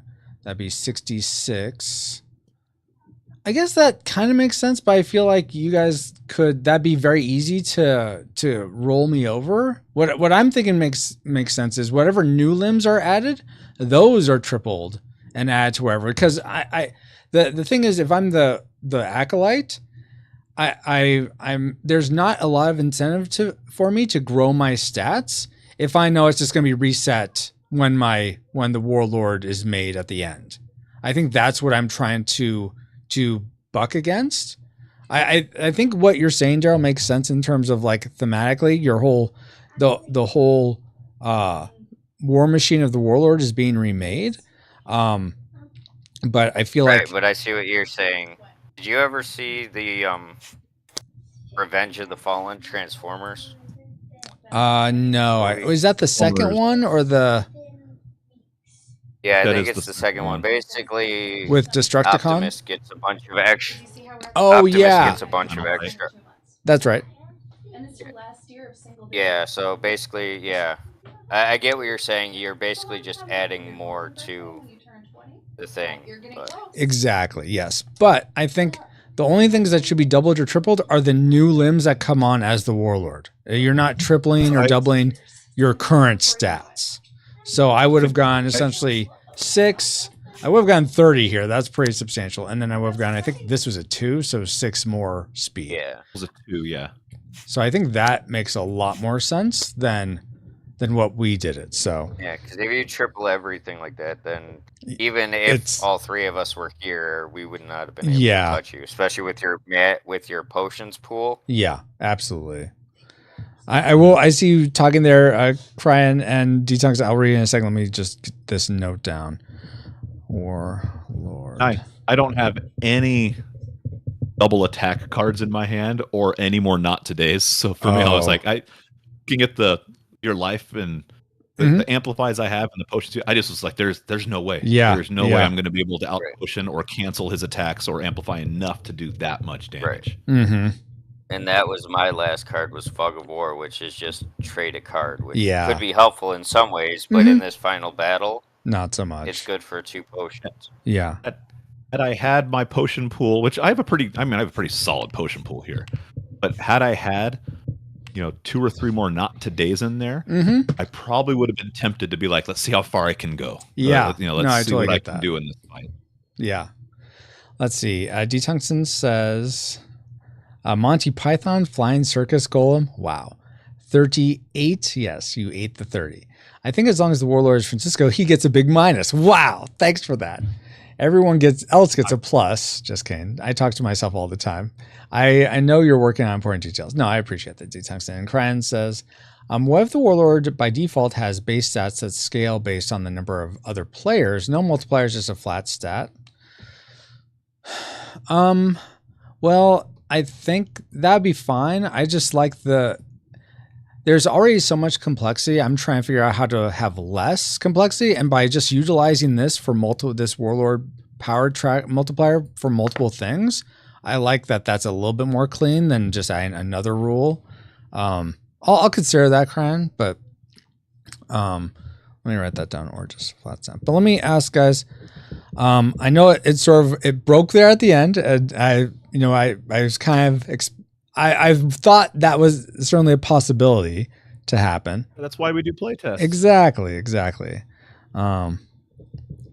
But what was some of the fun parts? What were some of the things you didn't like? Especially anything that just, I imagine, Darrel, and tell me if I'm wrong, that it probably was not very fun seeing two big Juggernaut war machines coming at you. That is what it is. I mean, like, we kind of saw it coming, so that's whatever. But the only thing is I would have loved to have seen the stat or the rule book earlier, because, like, I don't remember, and maybe it's on the card and I just didn't look at it, but just the village, the barbarian camp, and all that. Like, I don't know all of that. Yeah, and that could just be I didn't read the card well enough. But to try and read the card while in the middle of gameplay, it makes it harder. Absolutely, yeah. And that's something where I hate that I hate that it's taking so long to put the rule book together. And even if you guys look at the PDF I sent you, that's like the first 2 phases, I think, are pretty well put together. I might use some other examples, but the rest is sort of just like not, a lot of it's not formatted very well. And so a lot of the stuff that would be helpful for someone playing this game, if they read the rules, is like, okay, so those things happen. I think, so I apologize that I am not getting those out sooner. I hope that's the big project I'm working on now, is getting the rule book updated, so that when I'm making tweaks like this, like what we're talking about here, it's just a simple thing to the rule book. I'm not like trying to do both at the same time. I totally get that, Darrel. It just, like, otherwise, I mean, it went fine. The corruption seems to make more sense going in and out. And stuff like that. Like, all that works. The thing with Ashley's, it just sucked because I only had a couple cards, and I'm like, oh, I would really like to keep these, but that's just, it is what it is. But yeah, I think that's the biggest thing, is just I don't know what all these symbols on the board mean, and gotcha. At least on my screen, it's kind of hard to see what all is there. No, I get that. And to be like, oh yeah, I want to go to this, right? Well, absolutely. To just know all the ins and outs. Yeah, that's about it. Yeah. Any comments from you, Dustin? I really like the new corruption thing, where you can only search if there's enough corruption on there. I feel like when I played with you in person last month, corruption spread really fast. Yeah. And I feel like it felt more balanced today, the way that it was spreading and how we were able to move around with city to city and stuff. So I like that. This looks like a new change. Is this -5 HP overall a new change on the board? Yes, it used to be 2 map stops, and then in between, or when you got to the map stop, it would be -2 HP, and that was throwing people, because it's like you're only going there to lose HP, but if I don't stop there, do I lose HP? So I just add this, like, okay, if you travel either way along this path, you lose -5. Yeah, so I like that on the board. Were you going to say something, Darrel? Yeah, go ahead, Darrel. Yeah, but I was going to let him finish. Oh, okay. So I like that on the board. I do like, I just see general tweaks on the board as far as graphics and images, and like where the bots and everything, or the Juggernauts and things are. So I love the board updates. I think my biggest takeaway would be trying to fix the Warlord bonus at the end. Absolutely. Because I think that was the overall thing that really kind of threw everything off. But other than that, I still really enjoyed it, and I like the corruption change. I think for me is the biggest change that I like how it played out, balanced it out more. Awesome. Yeah, no. So my idea was, so up here on the board, you've got, if you have a fire limb, you don't. It's not doubled. Yeah, this R pass is just 1 instead of 2. Yeah. But maybe down here, since it's lava sand, is if you have a water limb to, like, combat the water or combat the lava, maybe you don't lose HP. Okay. Yeah, that's not a bad idea. And then I don't know how you would do it or where you would do it, but if you've got 2 of them, maybe do something similar in some of the other areas for the other 2 limbs. Mm-hmm. I mean, I know that's adding another layer to the board and might be making it more complex, but you've got a fire limb here and a water limb here. Mm-hmm. I wasn't sure if maybe you could do something somewhere else. Maybe, board, but yeah. I mean, I'm open to something like that, but yeah, I like that idea of like, since that the way you build your Juggernaut will give you different abilities or bonuses as you move. I think that's nice. So yeah. Yeah, that would be the only other thing is, the water, quote unquote, would combat the lava. Yeah, totally. Or you have enough to quench your thirst. You're not like dying of thirst. Right. In the sense. Yeah, totally. Awesome, guys. Thank you again so much. I mean, if there's anything else, then by all means, I'll still send that. We could put an asterisk next to this one just because of the Tony dropping out and the Warlord at the end. Absolutely. But either way, 7-0 without an asterisk, 8-0 with the asterisk, or 7-0, or then 1-0 with the 1 being the asterisk. Either way, there's still a big O next to the loss column, and I'm very proud of myself. So. There you go. Wow. I think I've only got like 1 win technically. Well, this guy. Oh, take it, own it. Yes, exactly. I've gone. It's surprising to me how many times I've lost this game having created. So awesome. Well, on that note, he quit. He was like, "I take the win." Gone. Wow. Yep. But yeah, thank you guys so much. I mean, I know in case Darrel hears this later, thank you both so much. Thank you, Tony. If you watch this later to find out what happens, thank you. I'll say for Tony, definitely check out Nerd of Godcast. Awesome podcast. Very fun. Where can people check out Puyallup? It's always fun to hear people try and say it. Puyallup. Think church pew. Puyallup. Then add Puyallup. Okay. Puyallup. So ccpuyallup.com for our website. You know, everything is in person and streamed Sunday mornings at 10. Awesome. And I'm on Facebook just as Dustin Warford, or Instagram. I was a kids pastor for 13 years. So my Instagram handle is still Ghetto Kids Preacher. Nice. Very cool. Thank you, Dustin. And Darrel, where can people see you on stage or anything else you want to promote? Stage, be in Port Huron, Michigan. A place called the Citadel Stage. Or the website is enterstageright.org. Okay. To get tickets and stuff. My next show is in July. I'll be in Diary of Anne Frank. Oh, awesome. Very cool. But the next show is Margaritaville. So if you like country music, it's a lot of Jimmy Buffett songs. Oh, okay. Cool. But that's in June. It's like June 7th. But if you go to the website, you can see the shows all the way to the end of the year. Okay. Very nice. Thank you guys so much. You can find Ashley and I were commenting on messaging during this fight, so you should definitely have her read you our exchange as this battle was going down. We sure do that. I'm sure it's all like, "Oh, my husband's gonna kick your butt, Dustin." I'm sure it's a lot of that. Oh, absolutely. Yep. Absolutely. And before you read it, I should log off. No, thank you, Cryan, for hanging out. Glad it was fun to watch. Thank you, D-Tungsten, for being here. Dustin will actually be back this coming Tuesday for Fern Gully, as well as Cryan will be on for that. That's right, Dustin. I'm remembering that correctly? Is Fern Gully this Tuesday, the 28th? Wait. Yeah. Yep. Then 2 weeks after that is mine. Oh, yeah, where we're covering Iron Man.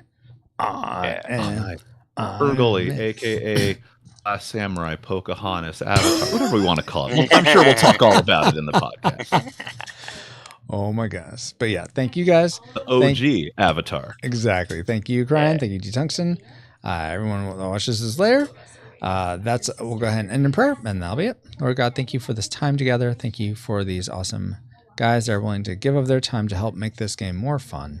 And I pray that it would glorify you, that when it makes it to people's tables, that they be able to build relationship with one another, have fellowship, have fun, and that you would be glorified in all that. And we pray that, we pray all this in the name of your Son, Jesus Christ, who left all majesty, came down into our depravity, lived the life we wanted, taught us how we could, conquered sin, overcame death, being raised to you, the Father, making a way for us all to have a right relationship with you where there wasn't a way before. Amen.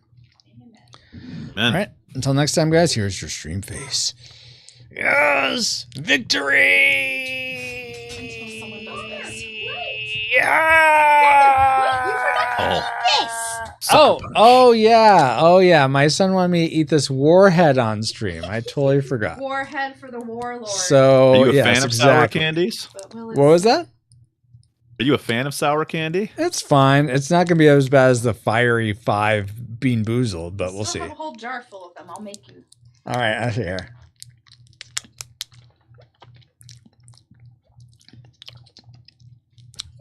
Mm-hmm. It's sour. Yep. Ah. Yeah, there's your stream face. There's your stream face. Yep. And you need to now eat